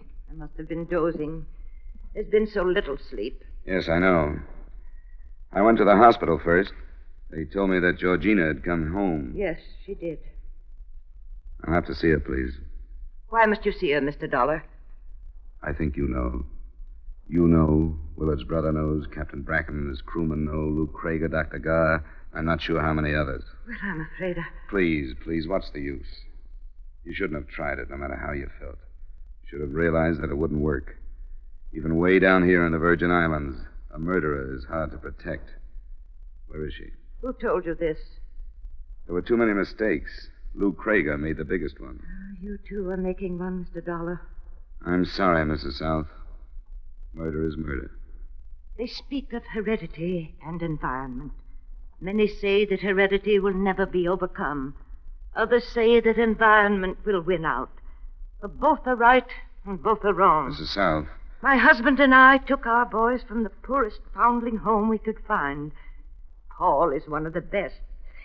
But Willard didn't deserve to live. Mother. He became more bestial every day. He couldn't live any longer. Mother, no more secrets, Georgina, my dear.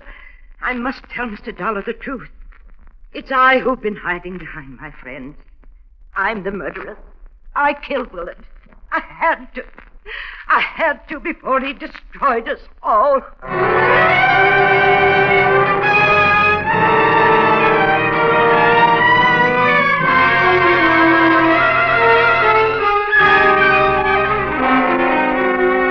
Expense account item 2, $85.40. Miscellaneous expenses in Charlotte Amalie. Item 3, same as item 1, transportation back to Hartford. Expense account total, $373. Remarks? I tabbed the confession as a false one when they heard it. And I'm not charging the company for the time I spent trying to prove it false. But it wasn't. It was true. And so is the awkward fact that a large number of the leading villagers are liable as accessories after the fact of murder. It should develop into quite a trial. Yours truly, Johnny Dollar.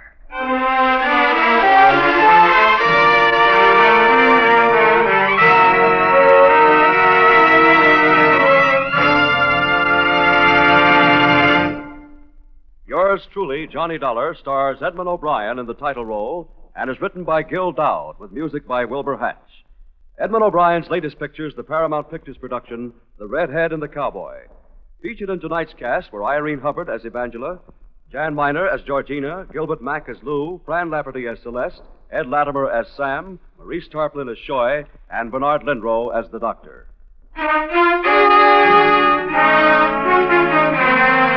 This is Olin Tice inviting you to join us next week at this time when Edmund O'Brien returns in another transcribed adventure of Yours truly, Johnny Dollar.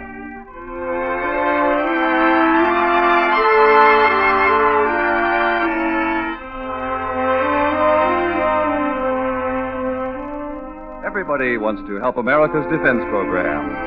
And part of everybody's duty is to be extremely careful with the handling of fire. This is especially true in wooded territory, where forest fires can cause terrible losses in valuable natural resources, lives, and manpower. 9 out of every 10 of these disastrous fires can be prevented because they're man-made. Don't leave fire prevention to the other fellow. Only you can prevent forest fires. Stay tuned now for 5 minutes of the latest news.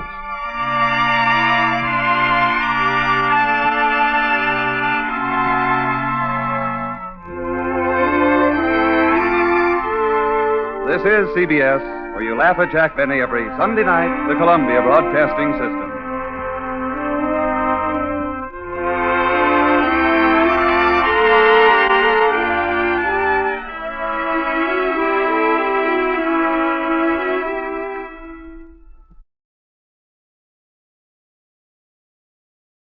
$20. Yeah? What? Who's that? Smokey. Smokey? Smokey Sullivan? Yeah. Holy... Do you always call people at 5:30 in the morning? Oh, hiya, Smokey. How are things down in New York? I'm living out here in Frisco now. Oh? You know about the big fire out here? Now, Smokey, don't tell me you've been up to your old tricks. You know I wouldn't do nothing like that, Johnny, after the good way you've been treating me. Well, I hope not. But what about this fire? Big warehouse. They're in San Francisco. The Barnwell warehouse. It's still burning, Johnny. Arson? Yeah. I know who did it. There must be insurance in a big warehouse. Yeah. So as soon as I can check it out, I'll... Look, where'll I find you? Where'll you stay, Johnny? Let's see. At the Huntington Hotel up on Nob Hill. Me? In a nice place like that? Oh, unless I know where to call you. It's okay, Johnny. I'll call you. And you're sure it's arson? I'm sure. Then I'll see you.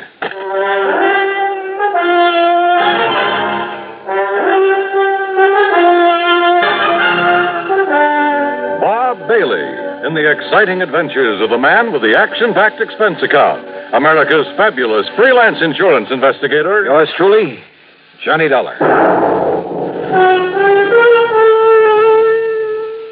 A handcuffed thief makes a desperate bid to escape a frantic dope addict. Crashes through a fiberboard wall at the police station house. It's part of the daily routine in New York's 16th Police Precinct, Hell's Kitchen. In the new issue of Look magazine, you'll follow tough, dedicated cops as they track down the man who pulled the trigger, run down a burglar, subdue a drug addict. And you'll learn in Look the kind of guy it takes to make a detective, what he thinks about his job, what he thinks about the kinds of people he has to deal with. It's all here in Look's exciting picture story, Detectives at Work, an uphill fight in a tough city where the crime rate has risen almost 10% in the last year, where 40% of the nation's drug addicts fight, steal, or beg for a fix, where an entire neighborhood suddenly becomes silent when the police department tries to track the man behind the gun. You'll see it all in Look magazine's dramatic picture story, Detectives at Work. It's in the latest issue of Look, and it's on your newsstands now. Get your copy of Look today.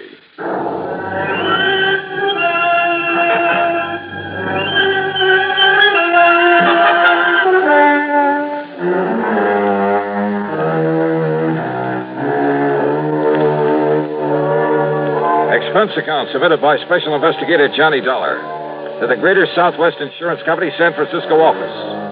Following is an account of expenses incurred during my investigation of the Frisco fire matter. First of all, I had to make sure my expenses to the West Coast wouldn't have to come out of my own pocket.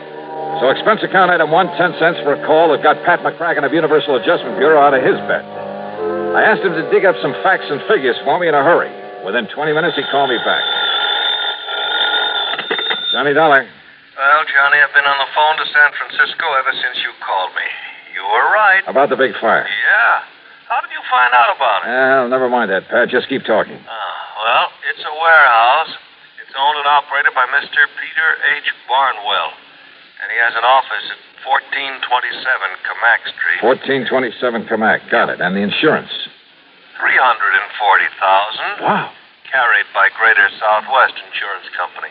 Pat, if I hurry, I can just make plane connections. No, wait a minute, Thanks, Johnny. Pat. Thanks a lot. Item 2, 20188 plane fare, Hartford to New York to San Francisco.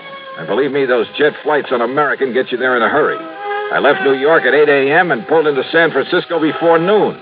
Pacific time, of course. Item 3, a dime for a newspaper at the airport. Apparently, the fire had burned itself out. Item 4, 675, taxi to Peter H. Barnwell's office on Camac Street. The reception room was jammed. No, there's no point in sending anybody over here because he won't see them. Now. Listen, chick, I'll get you tickets for any show in town if you just... No! I tell you, he won't see any of you. Not even me? No.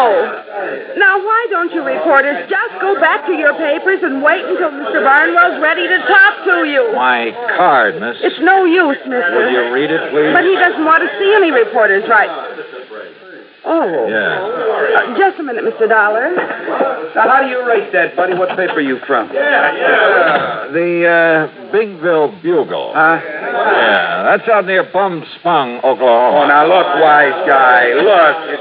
Mr. Dollar. Mr. Dollar. Dollar? Will you come in, please, Mr. Dollar? Sure. Thanks. Now, wait a minute. You Johnny Dollar, the insurance dick? Right in here, sir. Thanks. Hey, wait a minute. Sit down, Mr. Dollar. Make yourself at home.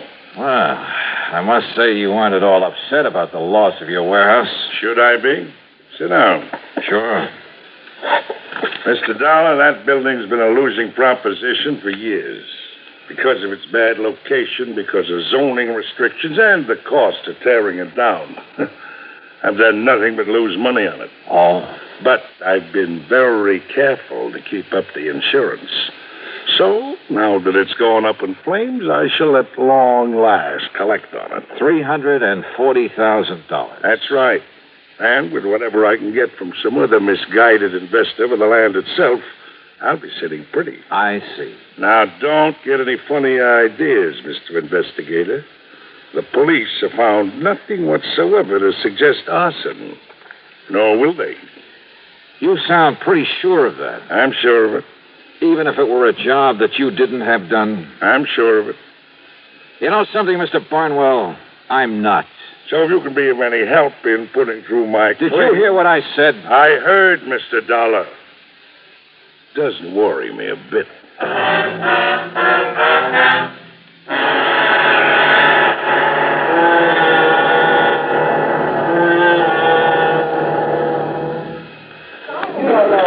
Hey, fellas!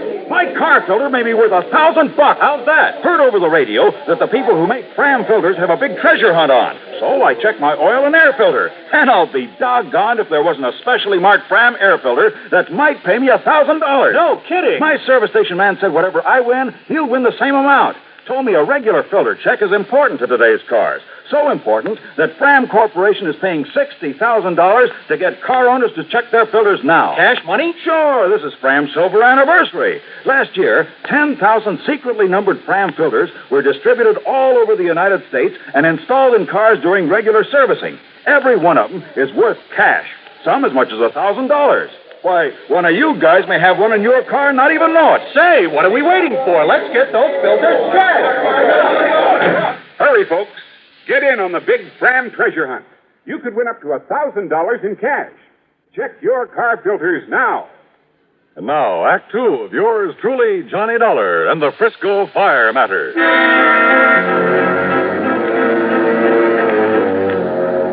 Expense account item 5, $2 for a taxi. In my opinion, Peter H. Barnwell had the warehouse fire set. But opinions don't count in my business. You gotta have proof. And I hadn't yet got together with my informant, Smokey Sullivan. Smokey, once a clever arsonist himself. Later, a counterfeiter, bootlegger, just about everything in the book. But from the time he helped me with a case a couple of years ago, he'd stayed on the straight and narrow. And, of course, I've always paid him well for his help. Before going on to my hotel, I stopped in to see Bill Mullen of the arson squad. Yeah, the papers say you're in town, Johnny. Glad to see you. Yeah, how are you, Bill? But there's no reason for you to be here about that fire. Well, that's so? We've already found out how it started. How, Bill? Some old derelict, name of Stumpy Moran. He used to sleep there every night. Had an old iron bed and a little sort of shack on one side of that warehouse. Yeah? So last night, like a lot of the darn fools all over the country every night, he went to bed loaded and lit a cigarette. Result? No more mattress, no more shack, no more warehouse. Well, are you holding him? Also, no more Stumpy Moran. He died in the fire? Yep. And you're sure that's how it started? Johnny, when you've combed through evidence on as many cases like that as I have, there's no mistaking it. But now, Bill, listen, all the way from the source of the blaze to the empty bottle. The carbonized paper from the cigarette. The foil from the cigarette package.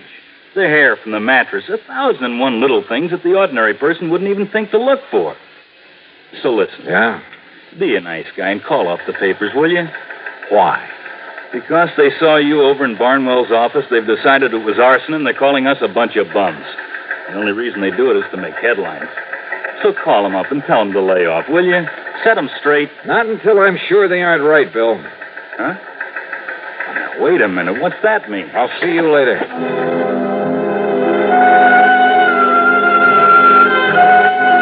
Item 6, another taxi to the Hotel Huntington up on Nob Hill. I went straight to my room and sat down to wait for Smokey Sullivan to call. I didn't have to wait long.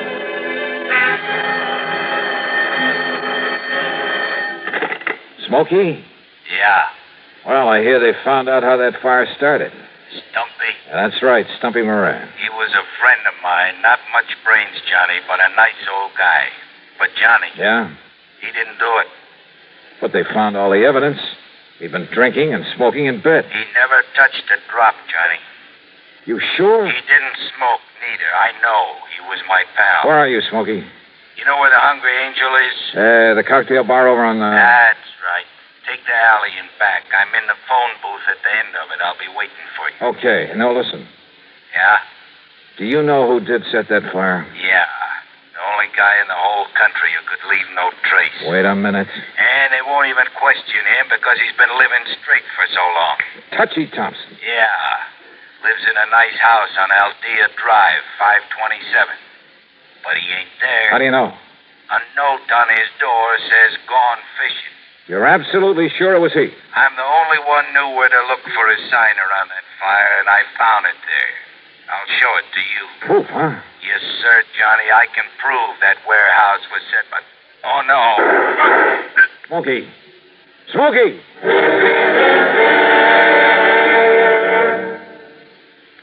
Sociable, up to date, debonair. What's this, a new word game? No, I'm just mentioning the qualities that people admire in other people. Oh, I see. If you're sociable, up to date, and what was that other word? Debonair? Yes, debonair. But listen to it this way.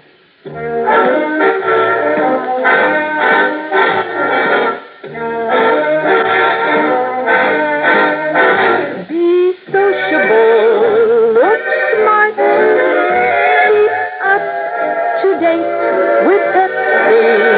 Drink light, refreshing Pepsi.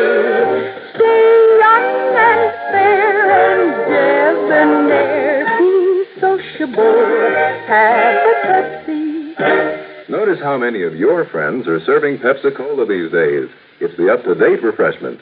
Be sociable, serve Pepsi. In the alley behind the Hungry Angel, I found a couple of policemen carefully going over every inch of the phone booth where Smokey called me. Yeah, that's right. Conroy heard the shots and came running back here. You get the angle of that bullet, old Conroy? Hey, listen. What about Smokey? City hospital, but he isn't going to live, Dollar. Not a chance. And you have no idea who shot him? No.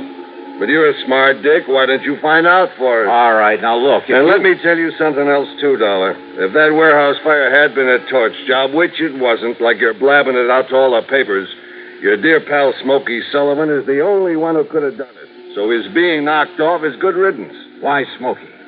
Because we got every other firebug in this town nailed down. That's why. Want to bet?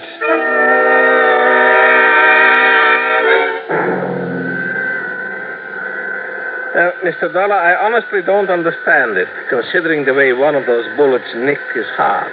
But it looks as though that man Sullivan will live. Now, the point is, Doctor, can I talk to him? Well, you can try, of course. Oh, this way, Mr. Dollar. But he was not able to give anything to the police, who just left. And listen, Doctor, do everything you can for him, will you? I'll foot the bill. Oh, very well. Right in here. Okay. You, mind if I talk to him alone? If you like. And if you can. Thanks.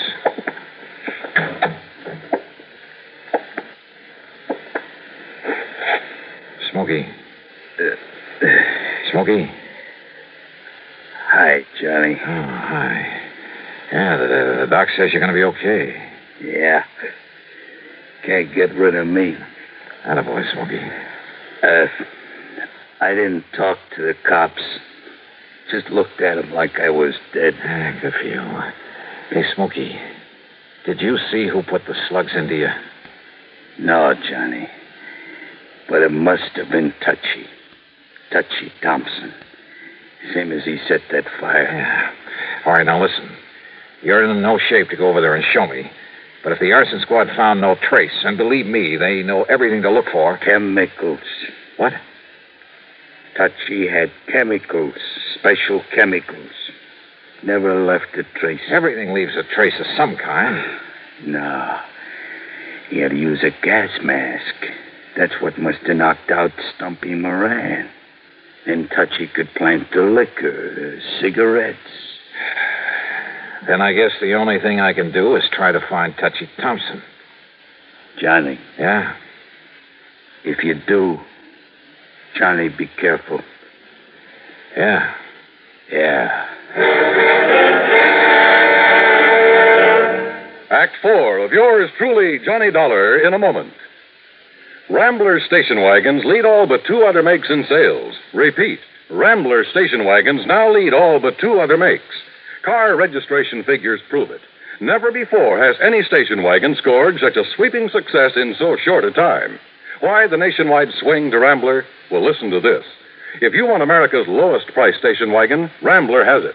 If you want big 6-passenger room, plus America's easiest parking, Rambler has that. Most miles per gallon? Rambler has that, too. Trade-in value? Rambler has the highest of any low-priced car. Yes, Rambler is America's top economy station wagon, but Rambler is also the compact quality car, the only car to offer personalized comfort, including front seats that glide back and forward separately, adjustable headrests, reclining seat backs, finest air conditioning at lowest cost, deep dip rust proofing. Yes, all America is discovering that Rambler station wagons are different, and Americans love that difference. So will you. Drive a Rambler station wagon now, 6 or V8 at Rambler dealers. And now, Act 4 of yours truly, Johnny Dollar.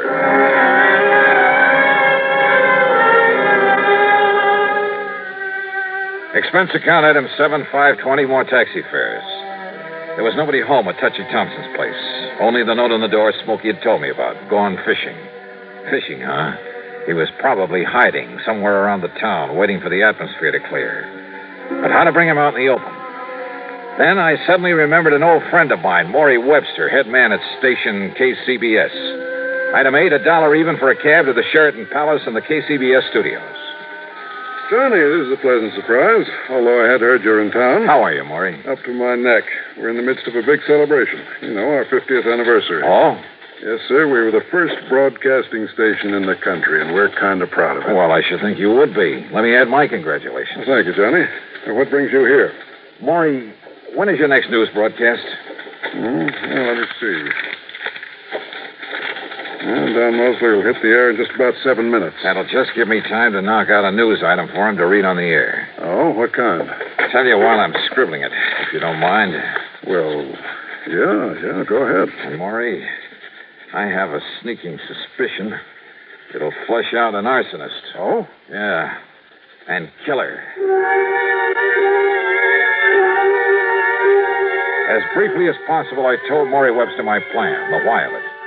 I handed him the news item I'd cooked up. He penciled in a couple of minor changes, then gave it to his top man on the news bureau, Don Mosley.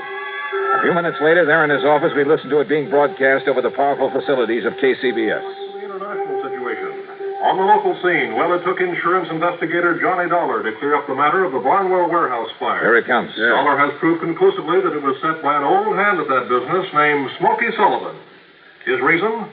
To kill another man by the name of Moran, whose body was later found buried in the embers. Incidentally, Sullivan himself has just died as a result of bullet wounds, no doubt inflicted by some friend of Moran's, who sought to avenge his murder. Well, as for the holdup that occurred early this morning on the Embarcadero... Well, I hope it does the trick, Johnny. What are you going to do now? Maury, there's going to be a stakeout at the home of one John R. Thompson, formerly known as Touchy Thompson, out on Aldea Drive. Oh, then you're turning this whole thing over to the police.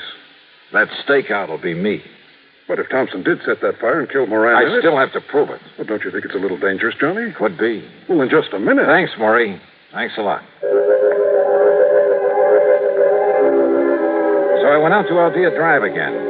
And I parked myself rather uncomfortably behind a hedge across the street from Thompson's place. Finally, it must have been around 10 p.m., an expensive car pulled up and a man loaded with fishing gear went into the house. I waited a couple of minutes, and then I went over, knocked on the door, walked in, introduced myself, and laid a few cards right on the table. You're crazy, Dollar. Didn't even know about that fire until you told me just now. Why lie about it, Touchy? Look, I've been fishing. Yeah, for what? An alibi? Oh, give me that for trout. Look here. Here they are. Trout. Ever see a nicer mess of them? Pick them up at any market. Not me.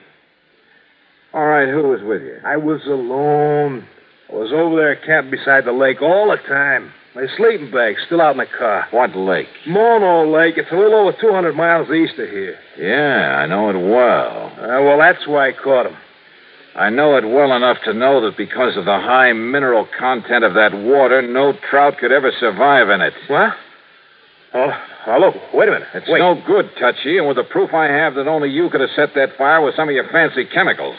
What do you know about that? No, you got no proof. Look. Perhaps he has, Touchy. Well, I'm glad to see you two know each other. Very smart, weren't you, Touchy? What do you mean? I mean the way you fell for that phony news broadcast and came back here. Phony? And Dollar, thanks for setting the stage for me. Yeah? What does that mean? You came here because you suspected Touchy. You had a big argument. You both pulled your guns and killed each other. No, wait a minute. That's the only conclusion the police can possibly reach when they find your bodies lying here. Look. Nope. Don't make a single move, Dollar. Neither of you will do anything because 5 seconds from now you'll both be dead. Well, you're wrong. What? Pull that trigger, Barnwell, and it's the last thing you'll ever do. Bill. Climb in this window, boys, and take care of it.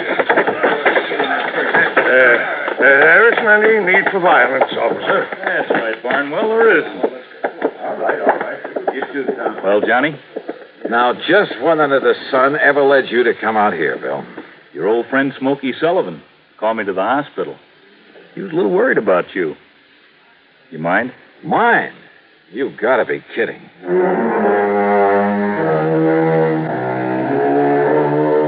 Yeah, they were both in it up to their ears. Each in trying to defend himself just put the other in that much deeper. And by the time the courts get through with them, they'll be sorry they ever lived. Expense account total, including the trip back to Hartford and a good hefty gratuity for Smokey Sullivan, plus all his hospital bills, $923.91. Yours truly, Johnny Dollar.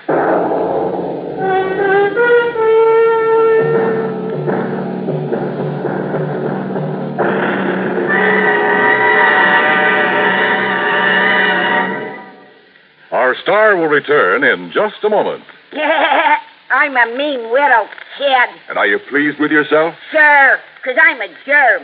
A bathroom germ. Bathrooms is where the meanest germs get to live.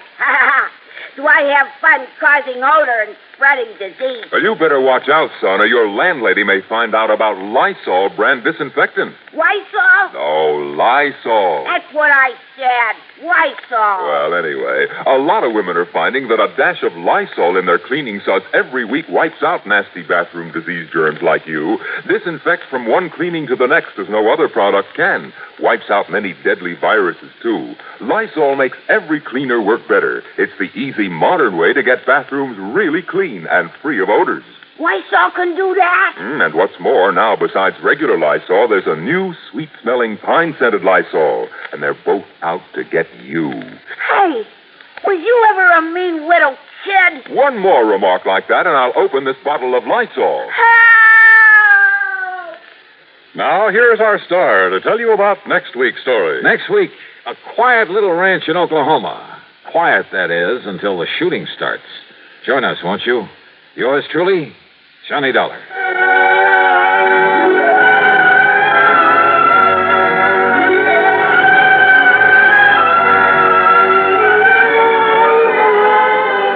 Yours truly, Johnny Dollar, starring Bob Bailey, originates in Hollywood and is written, produced, and directed by Jack Johnstone.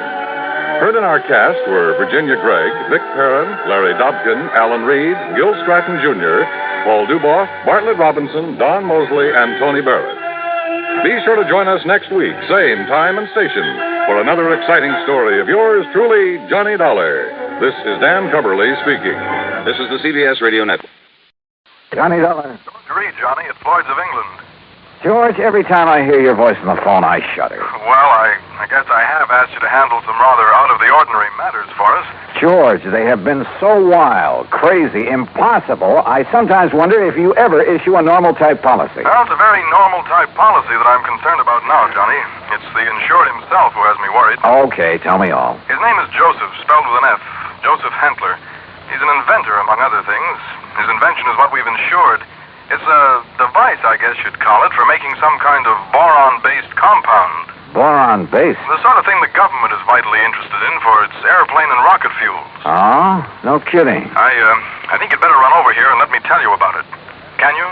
Right away? When you put it that way, George, yeah, I think I'd better. I'm on my way.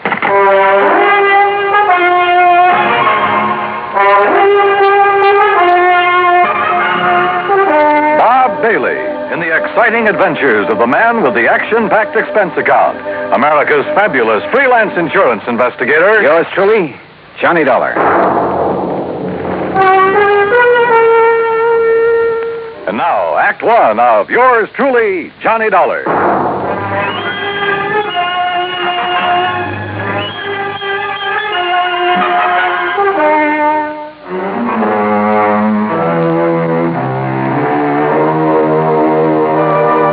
Expense account submitted by Special Investigator Johnny Dollar to Floyd's of England, American Office, Hartford, Connecticut.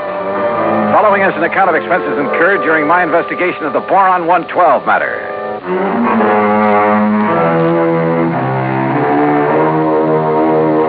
Expense account item 1, $1.10 cab from my apartment to George Reed's office. As I walked in, he motioned me to a chair, leaned over to the intercom on his desk, and pushed a key. Sit down, Johnny. Miss Larkin. Yes, Mr. Reed. Mr. Dollar is here. Will you come in, please? Oh, yes, sir. Well, George, what's it about this time? Glad to see you, Johnny. I gave you most of the story over the phone. Well, you only told me you've issued a policy to this man, Hantler, was it? That's right, Joseph Hantler. Yeah, and that you've insured some invention of his for, how much did you insure it for? $20,000. It's a piece of apparatus, Johnny, that he has spent over 7 years developing. Sit down, Miss Larkin. Oh, thank you. Apparently, it's a very complicated something or other. I never did know much about such things. For making borax, or more specifically, a compound he calls boron 112 for use in high-powered fuel. Sounds important. It is, at least so far as I've been able to determine. Yeah, been all sorts of government tests and experiments with these super fuels, hasn't there? Exactly. Many things formerly used purely as explosives, remember this, Johnny, many things formerly used as explosives are now being developed as fuels. Well, the perfect example is atomic fission and hydrogen fission or fusion or whatever it is. Exactly. All right, now let's get down to cases. You've insured some apparatus that's supposed to make boron 112. What kind of apparatus? I've never seen it. It's all very secret. Oh, now, wait a minute. How do you know this machine or whatever it is even exists? Looks to me like you've insured a pig in a poke. No, Johnny. For $20,000. Wow, Lee. No, Johnny, I'm not that much of a fool. One man, a recognized physicist, has, at my request. And mind you, this was before I'd agreed to issue the policy. Understand? Go on. His name is Dr. Hugo von Brauer. Oh, I've heard of him. Yes. Well, Hantler permitted him to see enough to convince von Brauer that he has something mighty important there. That he's on the right track to, well, whatever it is he's out to accomplish. Okay. I'll take your word that you were right in issuing him the policy on it. But now what's happened? The thing blow up in his face or something? No, as I told you over the phone, it's the man himself I'm worried about. Because of something I've just learned. Like what? Miss Larkin, this is Mr. Johnny Dollar. Now, will you please... Yeah, I know. Gee, Mr. Dollar, this is a real thrill. I've heard so much about you. Hi, Miss Larkin. Gee, won't you just call me Louise? Yeah, sure, Louise. Oh, gee. Miss Larkin, will you just tell Mr. Dollar what you told me this morning? Yes, sir. Oh, gee. Well, it was like this, Mr. Dollar. A couple of years ago, well, you know, when I was just a kid, not very mature, you know what I mean? Oh, sure. Go on. Well, some of the kids I traveled around with, some of them were awful immature, compared to me, that is. Miss Larkin. Well, a couple of them had some pretty funny ideas about the government, things like that. You know what I mean? I'm afraid I don't. Well, like, they used to think they were very smart attending a lot of secret meetings.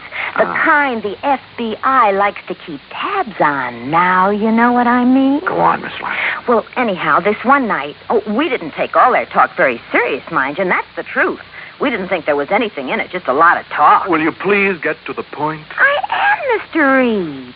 Well, anyhow, Charlie and me, that was my boyfriend, Charlie White. At least one of my boyfriends.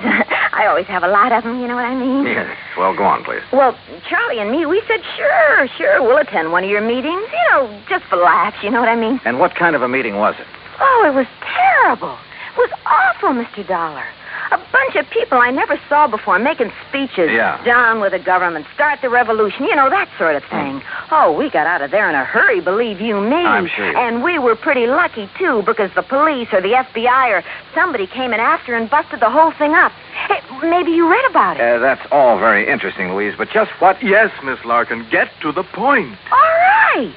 Well, just this morning, when I was filing the office copy of this insurance policy and I saw the name on it, oh, gee, Mr. Dollar, it hit me like a...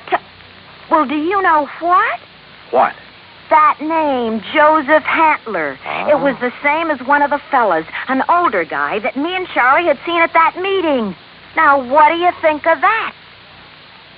$20,000 on a highly secret device. Yes. That might be to produce some kind of explosive. Exactly, instead of a simple fuel additive. Exactly the suspicion that came into my mind, Johnny. Of interest to the government, he had told me. But what government? We're jumping to an awfully big conclusion, George.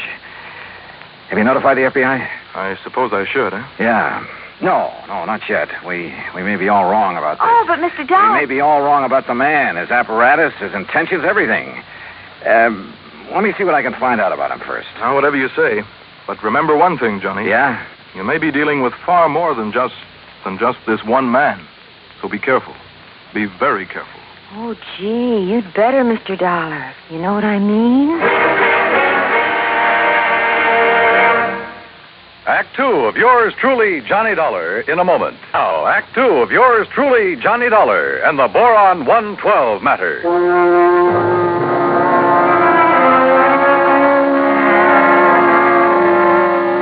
Louise Larkin, secretary to George Reed at Floyd's of England, was certain she would recognize Joseph Hantler, the inventor who'd ensured a secret process for making Boron 112. If, that is, he were the same Joseph Hantler she'd met at one time at a meeting of a subversive group. Expense account item 2, $50, deposit on a rental car. In it, Louise and I crossed the Connecticut River to East Hartford, went south to Hockenham on Route 2, then south and east on a seldom used gravel road that took us a few miles to the edge of a stream called the Salmon Branch. There in a little grove of trees, we found a windowless concrete block building, the so-called laboratory of Joseph Hantler. Gee, those directions Mr. Reed gave us were pretty good, weren't they? Yeah. Hantler certainly picked himself an isolated spot. Come on. Boy, this is exciting, isn't it? Now, just remember what I told you. If this is the man you met at that party line meeting, don't appear to recognize him. Just give me a slight nod to say yes or no. Yeah, but what if he recognizes me? Yeah, we'll cross that bridge when we get... Stop! Stop right where you are! Do you not see the signs on the fence? Keep out! Keep out! Yeah, Johnny, it's him. You're sure? Yeah, gee. Where did you hear me? I'd like to talk with you, Mr. Hantler. It is Dr. Hantler. Who are you? My name is Dollar, insurance investigator. And who is this woman? Just a friend of mine. So, what do you want with me? Well, I want to see the machine, the apparatus that Floyd's of England has insured for you. No, you may not. I'm engaged in highly secret work here. Work that is worthy only of my own great talents as a physicist, chemist, and inventor. Work for the government. Yeah? What government? What are you talking about? The United States government, of course. Suppose you let me see whatever contract you may have with them. I let you see nothing. I have no contract. Oh? And I do not have any patent on my converter. And why? Because either one would reveal the secret of this amazing device before I can turn it over to the government of this fine and glorious country. Yeah, sure. So that is also why I will not permit either you or anyone else to see inside of my laboratory. So leave. Immediately. Go! Get out of here! Dr. Hantler, if you'll just let us... No! Do you understand me now? Mr. Dollar! Oh, hey, now, wait a minute. What's that thing for? You are trespassing on my private property. If I shoot you, I am within my rights. Now leave. Now! Do you hear me? Come on, Louise. Gee, yeah. And do not come back here. Do you hear me? Never! Same man, huh? Oh, he sure is. Gee, that gun he pulled on you, I was scared, you know what I mean? Yeah, I know what you mean. Well, what are you going to do, Mr. Dollar? You know something, Louise? I'm not sure. But I was sure by the time we got back to Hartford. I took Louise back to George Reed's office. George was out to lunch, but I stopped long enough to telephone an old friend of mine, Lee Houck, at the local office of the FBI. Asked him to meet me for a bite to eat. Sure, Johnny. How about the hearthstone? Anywhere you say. 1 o'clock? I'll be there. Well. Yeah, I know what I'd do, Johnny. What, Louise? I'd tell the FBI. That's exact. Yeah, well, we'll see. I know what Charlie would do, too. Charlie? My boyfriend, I told you, Charlie White. Oh, yeah. Well, I'd better be on my way. He'd go out there and he'd kill that crazy old man. Well, Johnny, he just hates those people who are conspired to overthrow the government. Hey, look, tell George when he gets back to the office. Ever since we got drug into that awful meeting of those awful people, why, he hasn't even seen those guys that persuaded he and I to go there that night. Louise. He says if he ever does see any of them, boy, what he'll do to them. Yeah, I'm sure. Now, look, I got to keep a luncheon date. Tell George Reed when he comes back that I'll see him later, huh? Then I'll see you again, Johnny, huh? Hadn't you better answer that phone? Huh? Oh, yeah. Oh, goodbye, Johnny. See you. Floyd's in England. Oh, Charlie. Hey, Charlie, what do you think's happening? Who I've been talking to? My dream man.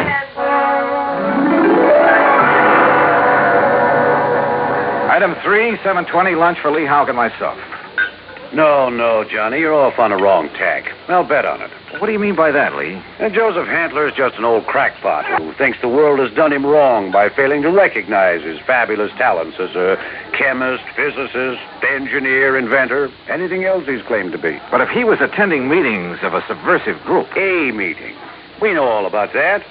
A lot of innocent people have been sucked in on that sort of thing at one time or another. It doesn't mean that they belong or ever have. You can't blame me for being suspicious, though. Isn't George Reed your contact at Floyd's of England? Yeah. Okay.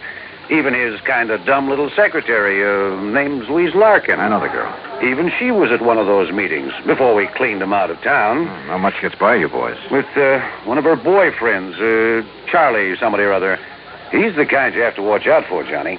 Young hothead. An easy recruit for a group like that, huh? More important, the kind who's liable to take the law into his own hands when it comes to fighting back at him.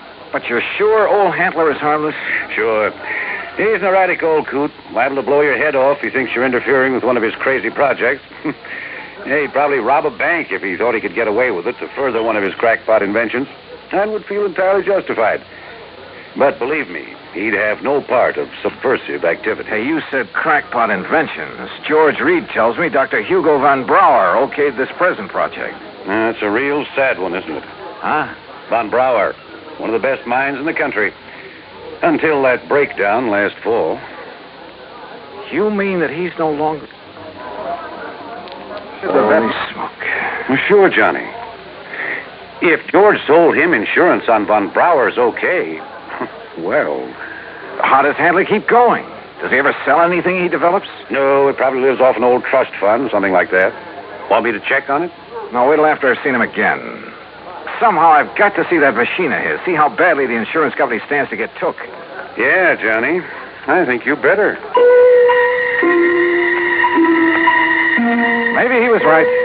Maybe the idea George Reed and I had cooked up, that the old scientist was working on some kind of bomb or explosive was... Anyhow, my problem was to find out exactly what he was working on, what the company had blindly insured. So I drove out there again. To keep Handler from barging out with his gun, I blew the horn a couple of times as I pulled up alongside the fence. But there was no response to it. Good. Maybe Handler wasn't there. Maybe I could somehow get into the place, see for myself what was up. But suddenly, from inside the building came a couple of dull thuds. And then the whole thing began to bulge at the seams, began to...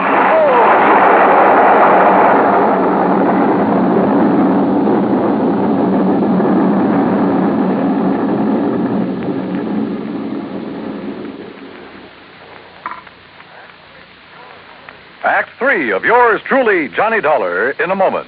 3 of yours truly, Johnny Dollar, and the Boron 112 matter.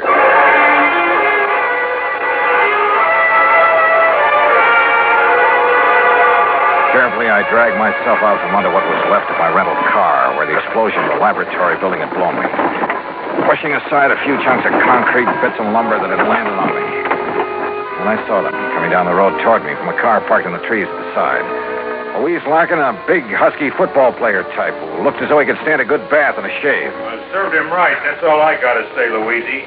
Any guy plotting against the United States, murder's too good for him. Oh, gee, Charlie, it sure looks like he's done for now. He must have went up with the building. Yeah, and it served him right. Oh, gee, there's not a thing left of this lap. Oh, Hello, Louise. Mr. Dollar. Yeah, that's right. And I take it you're Charlie. Yeah. Hiya, Dollar. What do you think of that?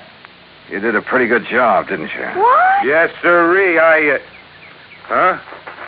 What are you talking about? Was he still inside?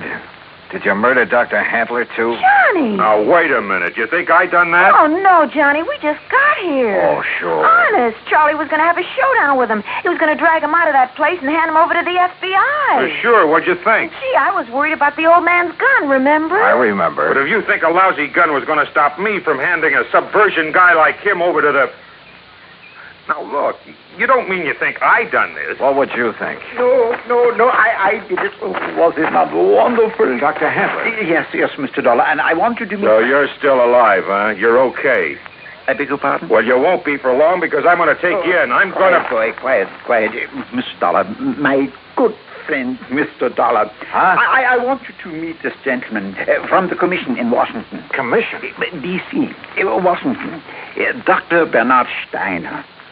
The Dr. Steiner? Yeah, but of course. I've heard of you, and now it's nice to meet you, Mr. Dollar. This final test, it was proof. It was final, all right. Yes, it was all the proof I need. We observed the buildup of the explosion from the top of yonder hill.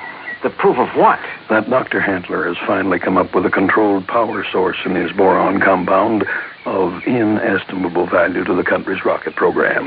So, I am a great man at last. Oh, why he calls it boron 112, I'll never know.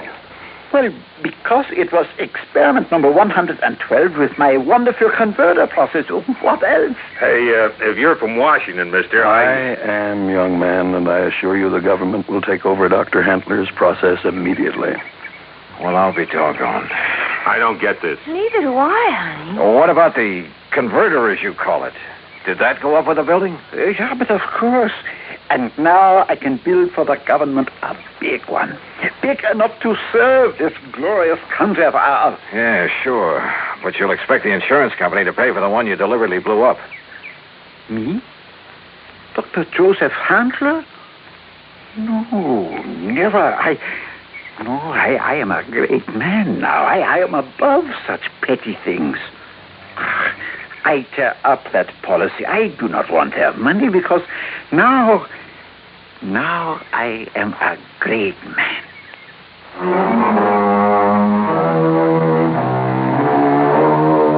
There you are, George. Full report. Payment on the policy is up to you. And if you do pay, at least it's in a good cause. Also, well, I guess you and I have both learned a lesson about jumping to conclusions. Expense account total, including incidentals, replacement of the rental car, and transportation back to Hartford, $2,431. Yours truly, Johnny Dollar.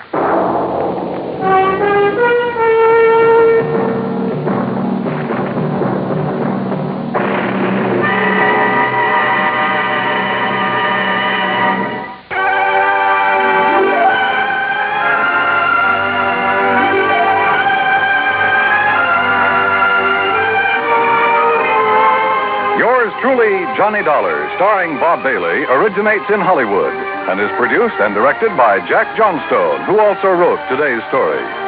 Heard in our cast were Shirley Mitchell, G. Stanley Jones, Parley Bear, Russell Thorson, Frank Gersel, and Lou Merrill. Be sure to join us next week, same time and station, for another exciting story of yours truly, Johnny Dollar. This is Dan Cubberly speaking.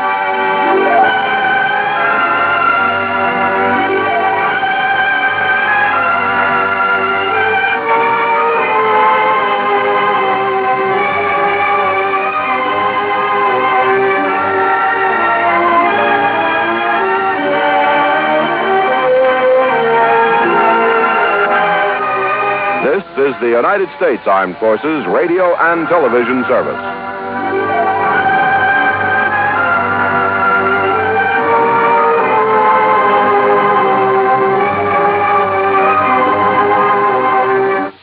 From Hollywood, it's time now for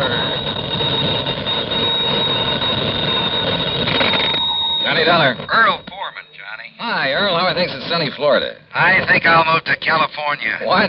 I mean, get away from this crazy insurance business as far as I can. You sound like you have a problem. I sure have. A real wild one. Trying to get rid of $65,000. That's a problem? It's insurance on a policy bought and paid for by one Albert Schuyler Kingman. Well? He died and left the money to his only child, his son Henry. Well, what's the matter? Can't you find him? Find him? That's just the trouble, Johnny. I've found 2 of them.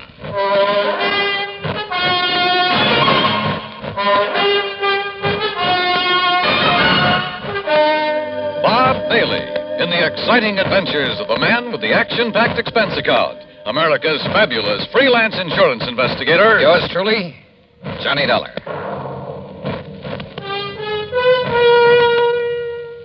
And now, Act One of yours truly, Johnny Dollar.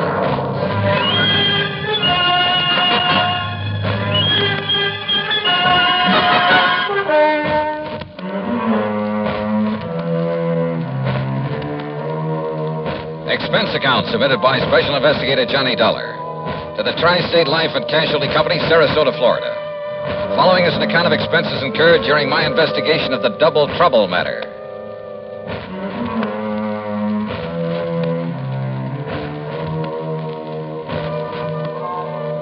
Expense account item 1, 8320, plane fare and incidentals, Hartford to Tampa to Sarasota, Florida. Item 2, $1.75 for a cab to Earl Poorman's office in the Conroy building.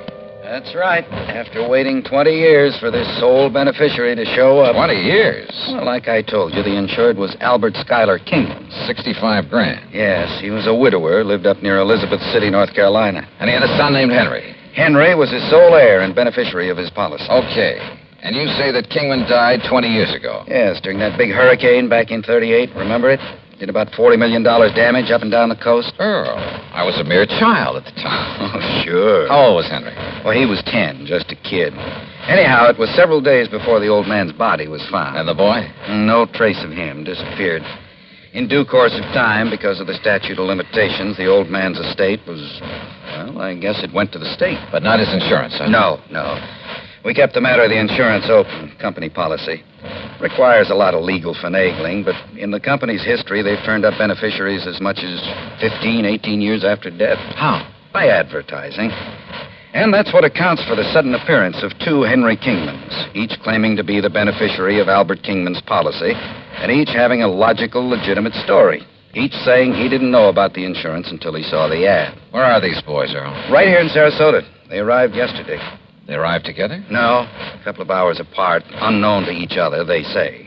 I hope you made it perfectly plain that one of them has to be a phony and that when he's found out, it's going to go pretty rough with him. Naturally. But, Johnny, I can't find anything wrong with either of their stories. You know, their background, where they've been, and so on. Where are they staying, Earl? A couple of dingy little motels on the edge of town. Now, look. Here's the file on them, or rather on the old man. Well, I don't know that that's going to be much help. There's information about not only Kingman, but his wife, who died before him. There's a lot of miscellaneous information about the boys. I mean, the boy, where he went to school and Sunday school, who his teachers were, the names of some of his friends. There's a lot of stuff here. Well, then, maybe I'd better go through it. Sure. Now, look, it's getting late. You're going to stay with Gertrude and me, as usual. Oh, that isn't necessary, Earl. Well, she'd kill me if I didn't bring you home. So, come on, we'll drive on out to the quay, have cocktails and some dinner, and you can spend the evening poring over that material. Come on.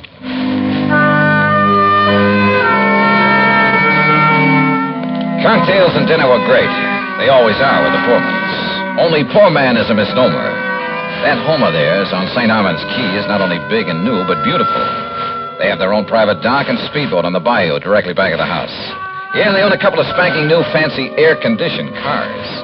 I decided that if I ever get enough to retire, this will be the kind of a setup for me. It was nearly 10 o'clock by the time I got around to the folder on Henry Kingman.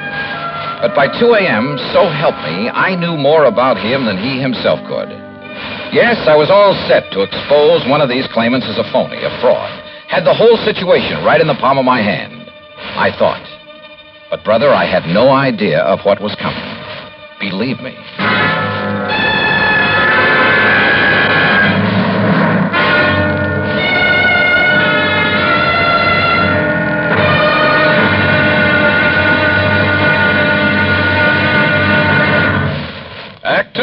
yours truly, Johnny Dollar, in a moment. And now for another episode in the life of Sergeant Donald Bellwether, my husband.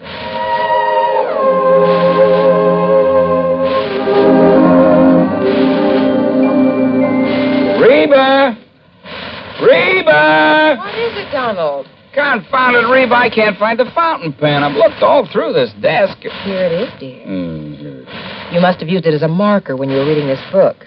Let's see, this great literary classic, Six Gulch. All right, never mind about my reading habits. Just look at the coverage we're going to get with this new auto accident policy. Let's see. Yeah. Collision. $50 deductible. Fire, theft, public liability, property damage, medical benefits. In other words, we have complete coverage. That's right. Of course, it's going to cost us money. I'm sending the company a check right now. Gee, it's too bad we don't live in Rhode Island. Rhode Island? Why? Oh, because then our rates would be lower. Rhode Island has less accidents per capita than any other state. Oh. Well, which state has the highest? Let me see. Here it is, Nevada. Oh, by golly, Nevada's second highest. Alaska has the most. Really? I didn't know that.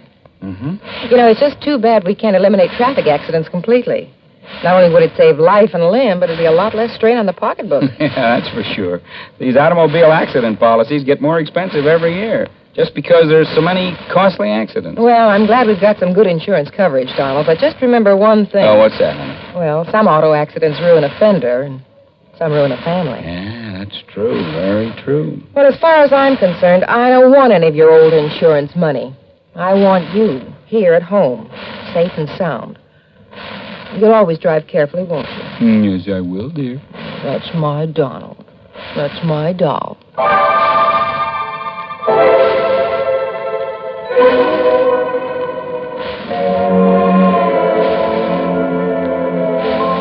And now, Act Two of yours truly, Johnny Dollar, and the Double Trouble Matter.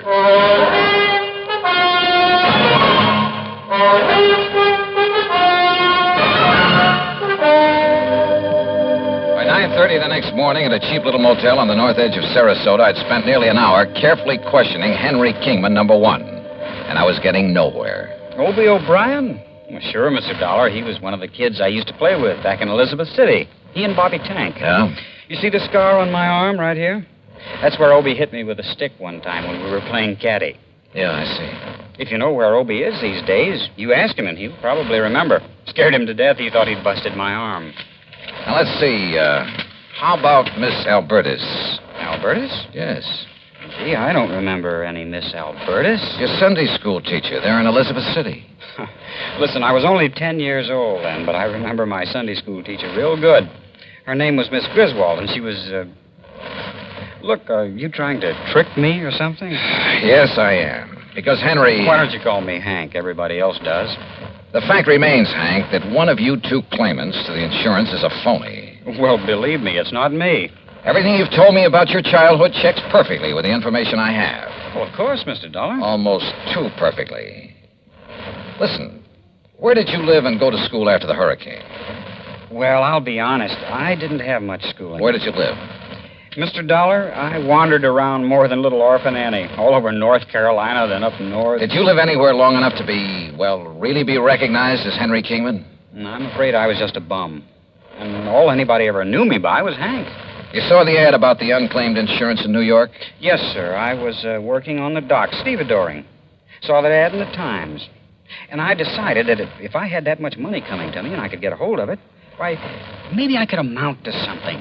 Get an education, maybe, or, well... Hank, all the insurance company has to go on is your memory. Or what you say is your memory of your childhood. What I've told you is true, sir. But if the other claimant comes up with the same kind of a story... But he can't. Because, don't you see, sir, I'm really Henry Kingman. I've told you all about my father and the house and the hurricane and the people I knew, about what's happened to me since... Yeah, I know. It's because I am Henry Kingman. Uh-huh. We'll see.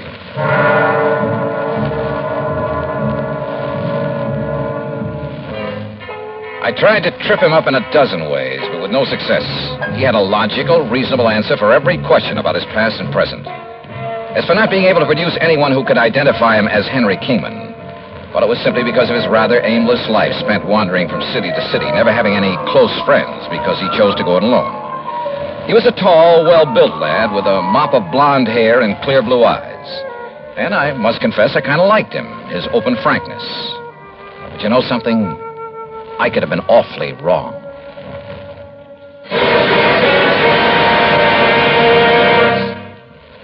Although most men by nature don't feel in a combat mood much of the time, there are some who just can't get enough of a good fight, particularly if there is good, sound reason for it.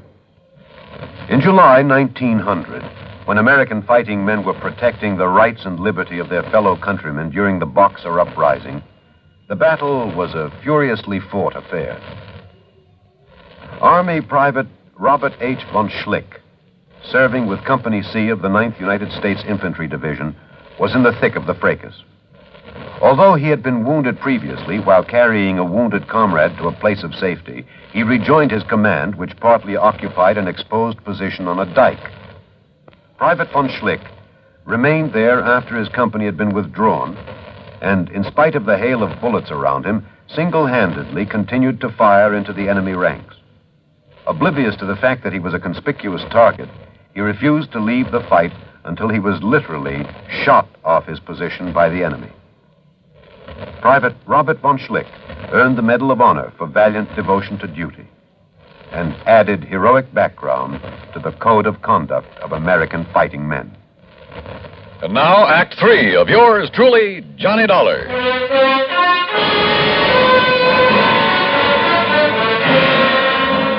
I got into the car that Earl Portman had loaned me and drove to the motel east of town to see Henry Kingman, number 2. Tall, dark, and well-dressed, he was terse and to the point. And he answered all my questions with the same ease and conviction as the other boy.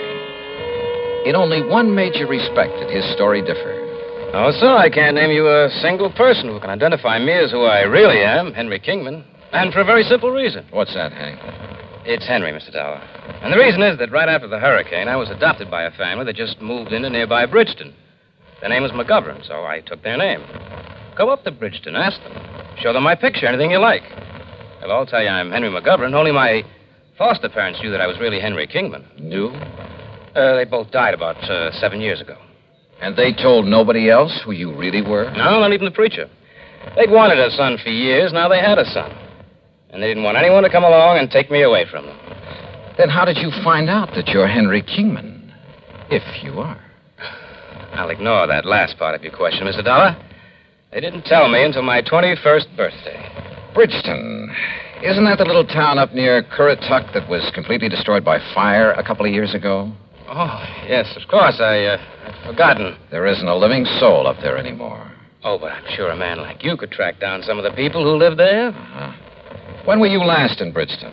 I went up north right after my foster parents died. As I told you, I've been living and working in New York. Now, look here, Mr. Dollar. Well? Hasn't everything I've told you checked perfectly with what you know about my father, my childhood, everything? Hasn't everything I've told you proved to be true? Isn't it proof that I'm Henry Kingman? There's only one trouble. What's that? You're not the only one who has that kind of proof.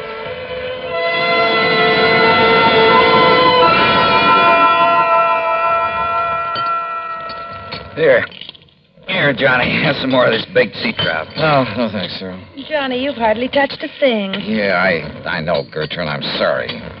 I will have another cup of coffee, though. Oh, sure.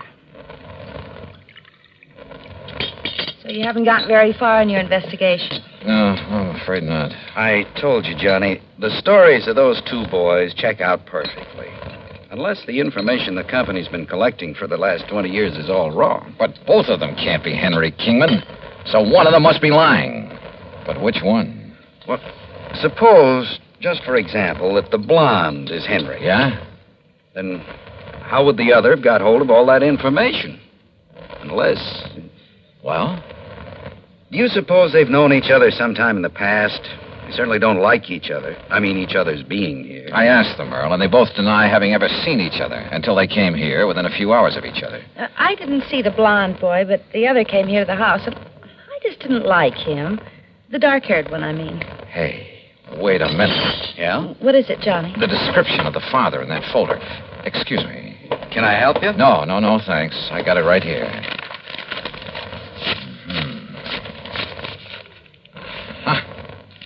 Find it? Hey, listen. Does Dr. Crutcher still live up the street? Sure. Do you want me to drive you over? No, thanks. I'll walk. Johnny, what'd you find I'll in that see you folder? later. Walking up that street, and there was no moon, turned out to be a big, fat mistake. In the first place, I almost bumped into a palm tree in front of the house. In the second place, I didn't see what stepped out from behind the next palm tree until it was too late. Huh? What do you want?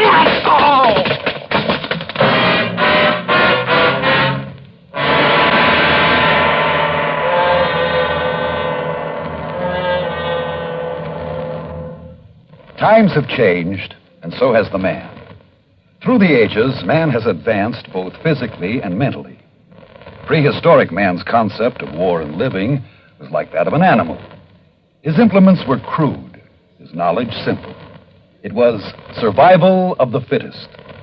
From his club and stones to bows and arrows and spears, from muskets and sabers to atomic rifles and missiles, man has progressed in the art of attack and defense. With each new phase, man's knowledge has developed. Today, the warrior, if he can be called such, is not a stone thrower, a bowman, or a swordsman. He's a technician who needs knowledge of all that science has developed. He's a sonar man, a radar man, a rifleman, or a torpedo man, a missile man, or a pilot. But whatever his job, he needs the skill and the technical know-how to do the job and do it well.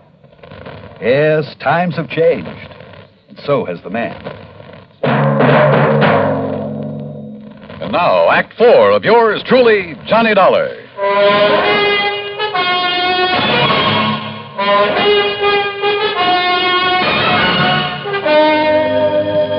Decided maybe I'd better drive him over anyway, Doc. And that's when I found him lying out there by the palm tree.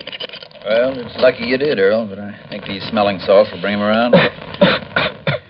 Whoever attacked him must have seen you coming and... Hold it. What's It's okay, Johnny. Yeah? Then what's Doc Crutcher? Who socked me? You don't know, Johnny? I sure don't. Oh. But, brother, I have a suspicion. A couple of them. Here, Earl, I brought him a cup of good hot tea. Tea? Sure. Get him a slug of brandy. Oh, well, sure. Only make it scotch. Good man, Doc. You feel okay now? Yeah. Earl, listen. Yeah? Get on the phone. Call the motels where those boys are staying. Tell them to get over here immediately. Better still, I'll drive over and get him. Meantime, Doc. Yeah? Here's your scotch, Johnny. Thanks. And if you want some more... Just a minute, woman. Where's mine? Oh, of course, Doc. I'm sorry. Neglect me, huh? Hey, listen, Doc. I want to ask you a couple of questions. What about? Heredity. Heredity? Yes. Okay. Shoot.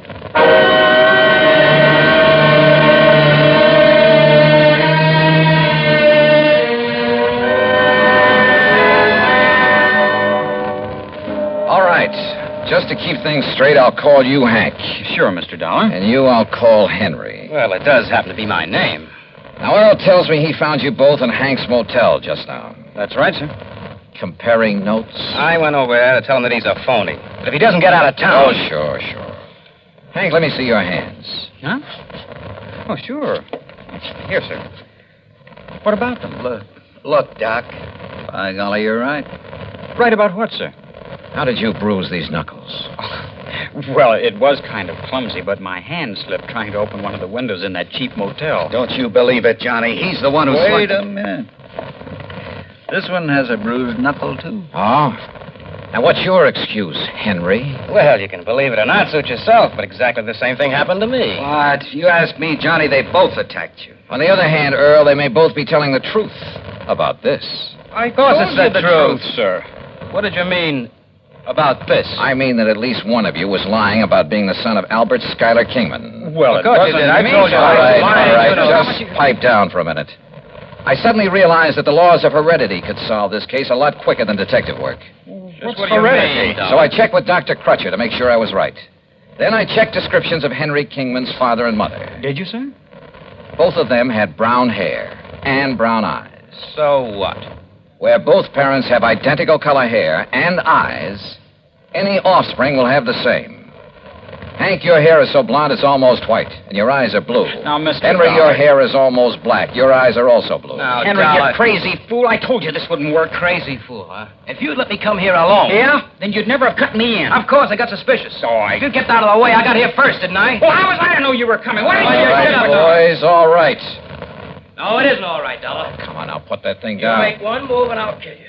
Come on, Hank. No, go ahead and kill him. If you get No. Get back. Get back!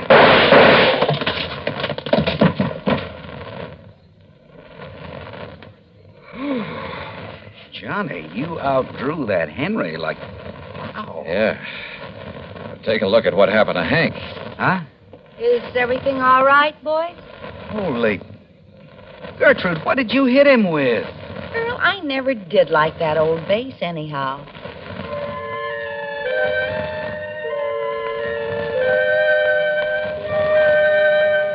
Yeah, my heredity gag was just that, a gag. But it certainly brought things to a head in a hurry. How did they know so much about the real Henry Kingman? Well, listen. As soon as we locked them up, I called the National Press Services, had them put the story of this attempted fraud in the headlines all over the country. Result? A phone call from the head of an orphanage where the real Henry had been taken in as a child, where he still lived. And, yeah, the phonies were a couple of kids who'd run away from that orphanage after he'd palled around with them, told them all about himself. As for why they both appeared to make the claim, sure. Each of them saw the company's ad and tried to get in ahead of the other. Well, they're in all right. For a long time. Expense account total, including incidentals and fare back to Hartford, $178.70. Yours truly, Johnny Dollar.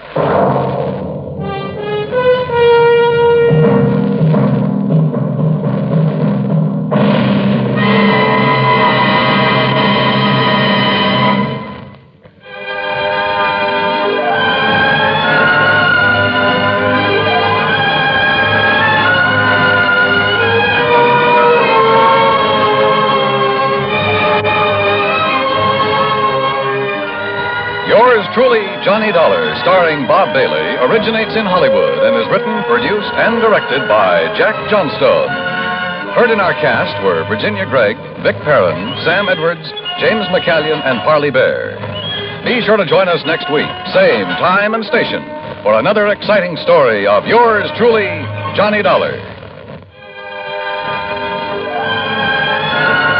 This is Dan Gubberly speaking.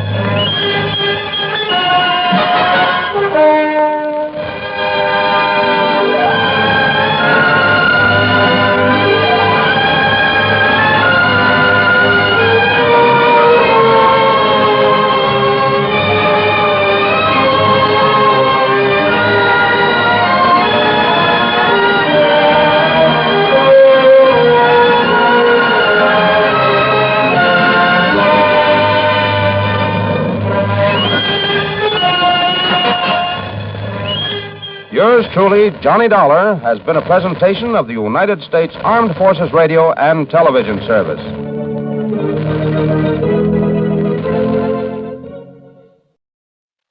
From Hollywood, it's time now for... Johnny Dollar. Earl Foreman, Johnny. Earl, I just left you down in Florida. Where are you? Right where you left me, right here in Sarasota. Oh, well, if you're worried about my expense account for that case we cleaned up together, I was just about to mail it to you. Why don't you bring it down here instead? Huh? A couple of hours after you hopped aboard your plane back to Hartford, I got a phone call from Bill Hall. Remember him? Fellow who runs that men's shop on the Tamiami Trail? That's right, Webb's. Bill owns the place. Sure. I bought a sport jacket and a couple of pair of slacks there at Webb's. Well, somebody cleaned him out of about $10,000 worth of merchandise last night. Oh? And you'd insured it for him? Yes, I'd also issued a $10,000 policy on the man he had there as a night watchman. Earl. Yeah, Johnny. The police think he was murdered. Okay. I'll grab the first plane I can.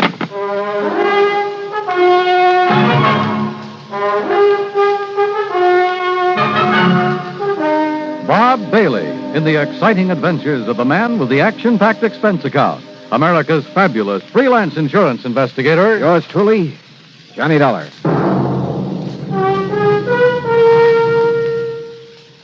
And now, Act One of yours truly, Johnny Dollar.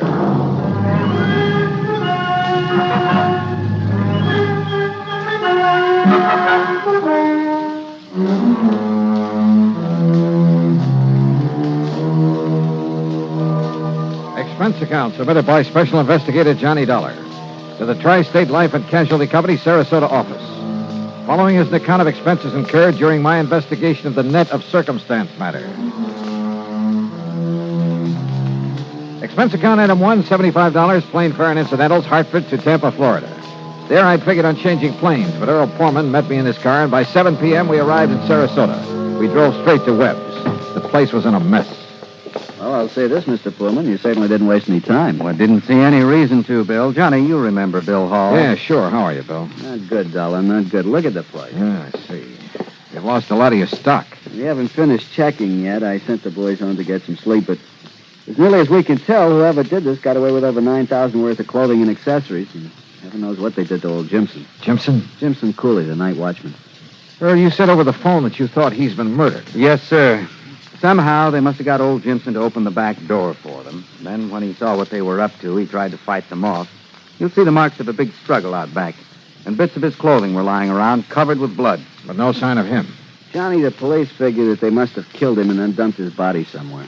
You keep saying they, Bill. They had so little time that, well, one man couldn't have done it alone very well. You see, it all happened between the regular rounds of the PD's prowl car. Last time this sort of thing happened, there were 3 men in on it. Oh, you been robbed before? About a year ago, something like $18,000 worth. The police managed to track down 2 of them. Oh? What about the third? Well, he was never identified, or rather, he was identified but never located. Anyhow, it was after that we put old Jimson on as night watchman. I wonder about that third man. Was your store the only place that Jimson watched? Yeah, after all, he was a pretty old man. I gave him the job to help him out as much as anything else. And I figured his just being around would keep something like this from happening again. I guess I was wrong. Jimson used to run a shrimp boat in his spare time. He used to work the spot east of Humpback Bridge a lot, south of City Island. That's right. Come to think of it, I heard a boat working out there last night. The point is, he couldn't really make a living at it, so he was glad to take what little we could give him for this watchman's job. And in return, somebody's taken his life. I'm afraid so. Of course, you can't be sure until his body's found. What are you thinking of, Johnny? Well, if by any chance this Jimson Cooley isn't dead... The police say that according to all the evidence... If he's still alive, he's the one person who could tell us something about whoever cleaned out this shop. Have the police found any actual clues to work on? Well, no. That's where you're wrong, Sid. Sergeant Drummond. That's right. Johnny boy, how are you? Hiya, Sergeant. So they dragged you in on this. Yeah, I'm afraid so. Well, you know how it is, Drummond. When the police can't get anywhere, you call in the expert. Oh, and I thought you were a friend of mine, Mr. Pullman. You said that Bill was wrong, Sergeant. What's it? When he told me your boys haven't found any clues to who did this job and knocked off Jimson Cooley. Knocked him off, huh? Well, now, what's that mean?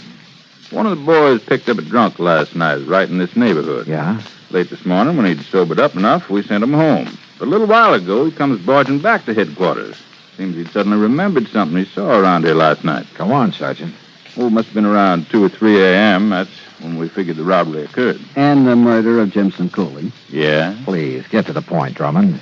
Well, he was holding up that building across the street, minding his own business and his bottle, when all of a sudden he saw a car come round from in back of this building and head north on the trail. Maybe 2 of them, he wasn't sure. Anyhow, the one he noticed was a little pickup truck. But in his condition, I suppose he didn't get a license number. Didn't need to, Johnny, because he recognized that truck. Oh? Yes, sir. And he said it was all loaded down with something, with an old piece of canvas stretched over it. The stuff that was stolen from me. Maybe. You say he recognized that pickup? Whose was it? Yeah. Johnny, it was that old 1930 model he used to haul shrimp in. What? Whose? That's right. That's right. It was that old truck of Jimson Cooley. Act 2 of yours truly, Johnny Dollar, in a moment. And now for another episode in the life of Sergeant Donald Bellwether, my husband.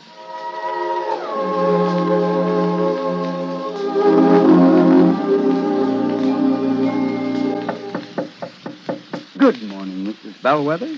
Would my lady prefer to have her breakfast in bed this morning? Oh, well, perfect husband. Thank you, darling. Ah, here's the tray with the coffee, the toast, and the orange. Oh, fine. I forgot the orange juice. Hold the tray, honey. I'll be right back. Oh, darling, what happened? Oh, I stubbed my toe in the corner of the dresser. The National Safety Council was right. The what? Last night I read something in a National Safety Council pamphlet. Oh, Reba, how can you sit there talking about a pamphlet when I'm dying a slow, tortuous death? Oh, come over here, darling. I'm sorry. All right. Now, what's this about the National Safety Council? Did they predict I would stub my toe this morning? No, silly. It's just a coincidence. Only last night I read the statistics that prove that more home accidents occur in the bedroom of all places. Yeah? Not the bathroom or the kitchen or the home workshop. The bedroom. Yeah. Okay, from now on, when I walk around the bedroom, I'm going to wear my combat boots instead of these open-toed huaraches. Well, that might help, dear. But what everyone should be most careful of is taking medicine in the dark. Okay, my living safety encyclopedia. I will now fetch your orange. Oh, you're sweet. And it's just too bad that you nice men are so prone to accidents in the home. And the reason is because you brave men usually tackle the hazardous jobs around the house. Hey, I'll remember those kind words as I slowly limp back to the kitchen. One thing in your favor, though, Sarge. Married men stand a better chance of avoiding fatal accidents in the home. Now, is that a fact? Mm-hmm. You know, in one state, 75% of the men involved in home mishaps were unmarried. Well, I'm sure glad I'm married. Because the accident odds are better? No, because I like my wife. Even when she first wakes up in the morning. That's my Donald. That's my doll.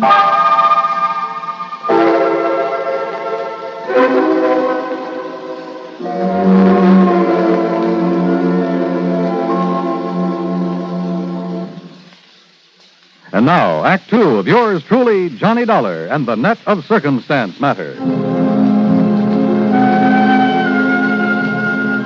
Yeah, everything indicated that whoever burglarized Webb's haberdashery there in Sarasota had murdered the night watchman, old Jimson Cooley. That is, until somebody reported having seen a loaded pickup truck at the time of the robbery pull away from the back of the store. And whose truck was it? Yes, sir. He swears with that old 1930 pickup of Jimson Cooley's. And he says it went north on the Tamiami Trail. Yes, sir. Well, what have you done about it, Sergeant? Alerted every police department from here to the Georgia state line to be on the lookout for him. Didn't you know that truck was missing from wherever Jimson lived? Well, we hadn't actually got around to checking on his place yet. You thought he was murdered, and you didn't even bother to check his home? Well, we called his wife, Johnny, and when she said he hadn't come home with all the evidence of a big fight out back of this store... Oh, fine. You can't blame him, Johnny. All the blood back there, bits of Jimson's clothing that were torn off on... Look, maybe it's just a wild hunch, but... Earl. Yes, Johnny? You suppose Doc Crutcher's at home? Probably. Lives just up the street from my house. Oh, we got a doctor connected with headquarters, you know, Johnny. Phil, how do we get out the back way? Why, right out here, Johnny. What's this hunch you've got? Tell you, Earl, and it'd probably turn out to be wrong. Here you are. Now, you can see for yourself, Dollar, why we figured him a dead one. Old Jimson, I mean. Yeah. This busted railing, blood spattered around, and look there, where somebody hit the dirt. A pool of blood there, too. He must have lost plenty. And also, we picked up a short length of lead pipe with blood on it. Is this the piece of cloth from the shirt he was wearing? Yeah, Johnny, it's from a shirt I gave him. Torn off in the fight. Oh, well, I guess we must have overlooked that little piece. Yeah. And maybe that isn't all. Mind if I keep it? Oh, sure, go ahead. Well, what do you mean? Come on, Earl. If you feel like driving me around a bit, there are a couple of people I'd like to see. Sure. No, wait a minute. We'll see you later. Yeah, it was a hunch. Nothing else. But I learned a long time ago that sometimes it pays to play a hunch for all it's worth. Particularly when you haven't anything real solid to work on. Ignoring Earl's questions, I had him drive me to Doc Crutcher's home out on St. Armand's Key. Fortunately, he was at home. Even better, we found him in his study poring over a microscope. Oh, sure, Johnny. I'd be glad to, just as soon as I finish making this hemoglobin count. Well, there's no hurry, Doc. I'll drop by and check with you later.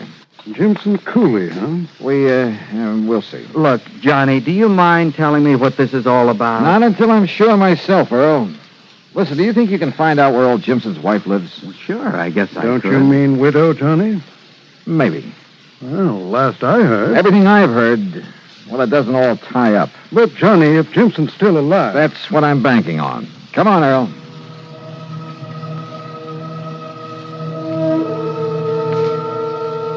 The Cooley place, far out on the edge of town, was a shack and nothing more. In the darkness, it didn't look much better than the beat-up chicken house at the back of it. As for the chickens, well, half of them were asleep out in the yard until we got there. Yes, I'm coming. Yes, what... Oh, Mr. Pullman. Mrs. Cooley, this is Mr. Johnny Dollar. Listen now, Mr. Pullman. They found Jimson's body yet. Well, no. As a matter of fact... Well, I sure hope they do. That's all I got to say. Because if they don't, at least what Miss Canterwell told me today, if they don't, I might have to wait 5-6 years before I can collect that insurance that Webb's bought on him. Dad! Well, got any news about him or not? Johnny, you don't seem to care much whether your husband's alive or not, Mrs. Cooley. Now, why should I? You lazy bum. If it wasn't for me raising these heads. I said, sky it! When he was shrimping and selling them for bait to them Yankees that come down to fish around the other winter, he done pretty good. We had meat on the table now and then, besides chicken. But ever since they gotten that soft job sitting around that store every night. Did you notify the police when he failed to come home this morning? I did not. No. Besides, when I seen that one of them nets was missing. You see where he keeps them hung over the limb of that tree out there? Mrs. Cooley. Well, what I figured is maybe he'd gone out to do some more shrimping. Or else he'd taken it out and sold it so as he could buy some more of that rot gut he's been drinking lately. So I got this broom handy by the door. What do you mean? To keep him out so he wouldn't try to come in and beat me. Beat you? Sure, like he always does when he's been drinking. And then when he didn't come home at all, Mrs. Cooley. when Miss Canterwell stopped by and told me he'd been killed. Well, you know who I think done it? Who? One of that gang that tried to rob Webb's last year. Now, why do you think that? Because Jimson told me one of them was around town. That's why. Jimson knew who he was and didn't report it to the police? Well, how should I know? I wonder why not. Now, look, if you all didn't come around to pay me my insurance, what is it you want? Well, what I really stopped by for, Mrs. Cooley, was to see if you'd sell me one of your chickens. What? Yeah. Why, sure. Only it'll cost you money. Maybe 75 cents? All right. Here's $1, and we'll call it even. Well, thank you. Here, chick, chick, chick, chick, chick, chick. You look out for them fancy clothes of yours, and I'll wring its neck. There you are. Only I suppose you want it plucked, too. No, thanks. Suppose you just give me the head. Eh? Yeah, you can have the rest of it for dinner tomorrow. What? And come on, Earl. Let's get back to St. Armand's Key. I'm sorry, Johnny, but I really ought to have some of the materials down at my office for putting that specimen you gave me under the microscope. Of course, if you could wait until morning. Oh, sure, why not? Once more, I could use a little shut-eye. But here. Yeah. Take along a sample of the blood from this, too, will you? You've been out raiding somebody's chicken coop? Well, you may want it for comparison, if you know what I mean. Yes, Johnny, I think I do. Well, I don't. Earl, why don't you and I go home and get some sleep?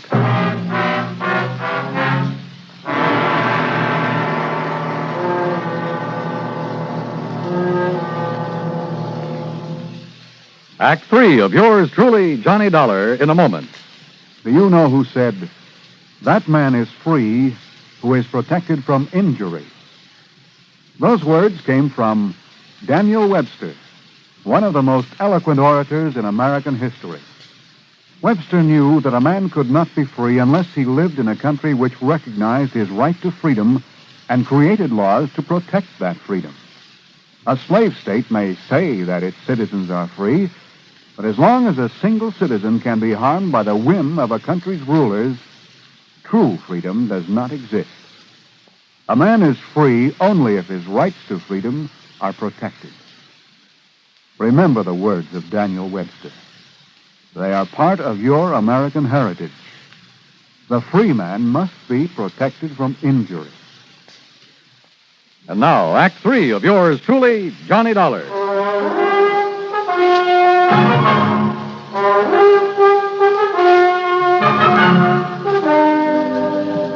Early the next morning, I got a phone call from Sergeant Drummond down at headquarters. Yes, sir, Johnny. Some of the boys found him laying in his car on a little wagon trail just off Bee Ridge Road. Jimson Cooley?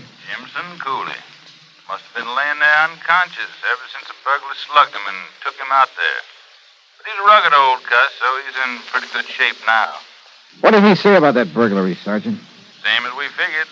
Man made him open the back door, beat him up, cleaned out the place, and probably thought he'd killed him. So he drove him out to that side road and left him there. What about the stuff that was stolen? Must have transferred it to his own car when he left Jimson there. Was Jimson able to identify him? Said he claimed to be the man we never did get for robbing that store the first time. You want to talk to Jimson? Yes, Sergeant. I'll be right over.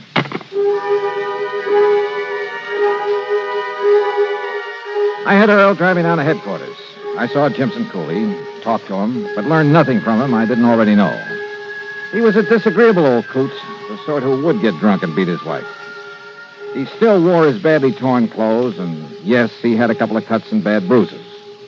But were they enough to account for all the blood we'd found in back of the store? I asked Earl to drive me over to Doc Crutch's office. Well, just finished, Johnny. And?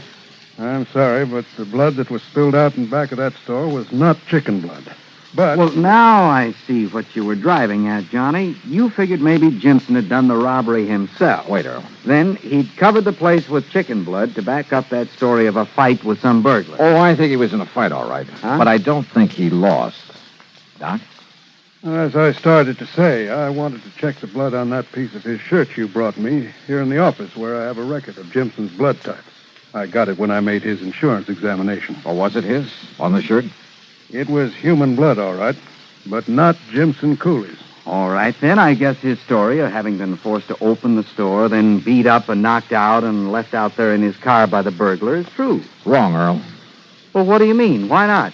Didn't you say you heard a shrimp boat out on the bay last night? Sure, but what's that got Cooley's wife said one of those heavy-weighted shrimp nets was missing, didn't she? Well, yes, And remember this. Bill Hall said that one man wouldn't have had time to take all that stuff out of his store alone. So maybe there were two burglars, and I still don't Jimson said there was only one, so I think he was helping him. And, Earl, do you think for a minute that Jimson lost all the blood we saw out in back of that store? You saw him there at headquarters. Well, he didn't exactly look as though he... Of course he didn't. But then, Johnny... First, we wanted to find Jimson's body, but then he turned up alive. Now we'd better find the body of this other man, whoever he is. You're right, Johnny. Then you'll really have a case. Sure. So, Earl, let's go fishing. Fishing? Well, you know how it is. When I'm really stuck in a case, everything all muddled up, well, it's time to relax and kind of let your head clear. Come on, let's go. Sure, Earl thought I was crazy, but we unhitched the boat from his private dock and headed up the bayou.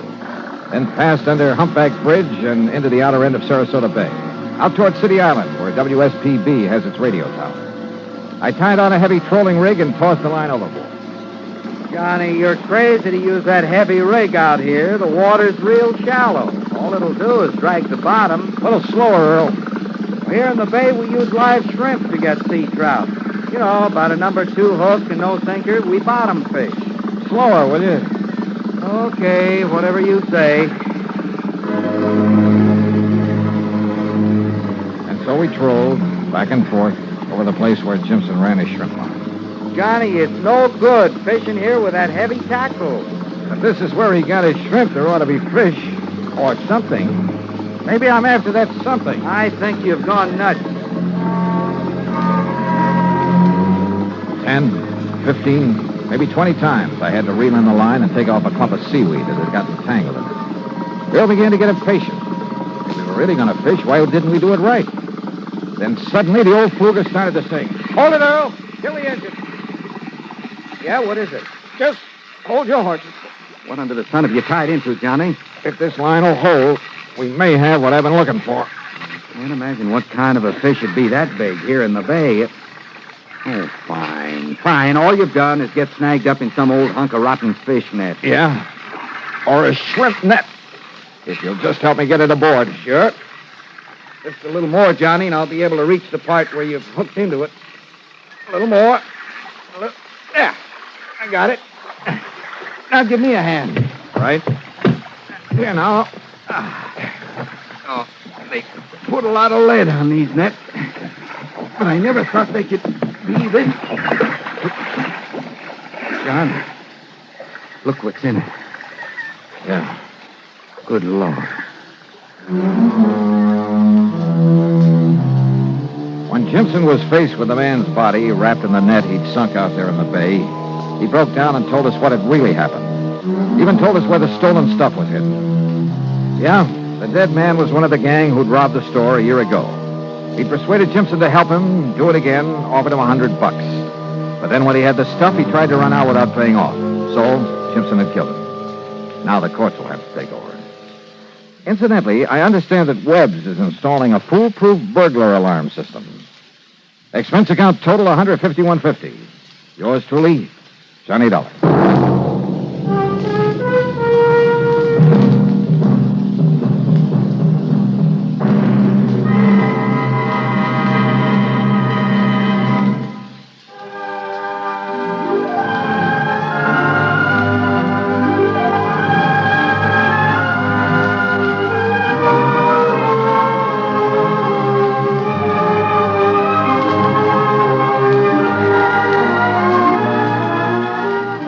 Yours truly, Johnny Dollar, starring Bob Bailey, originates in Hollywood and is written, produced, and directed by Jack Johnstone. Heard in our cast were Lillian Bayef, Vic Perrin, Harry Bartell, Barney Phillips, Bartlett Robinson, and Bill James. Be sure to join us next week, same time and station, for another exciting story of yours truly, Johnny Dollar. This is Dan Cubberly speaking.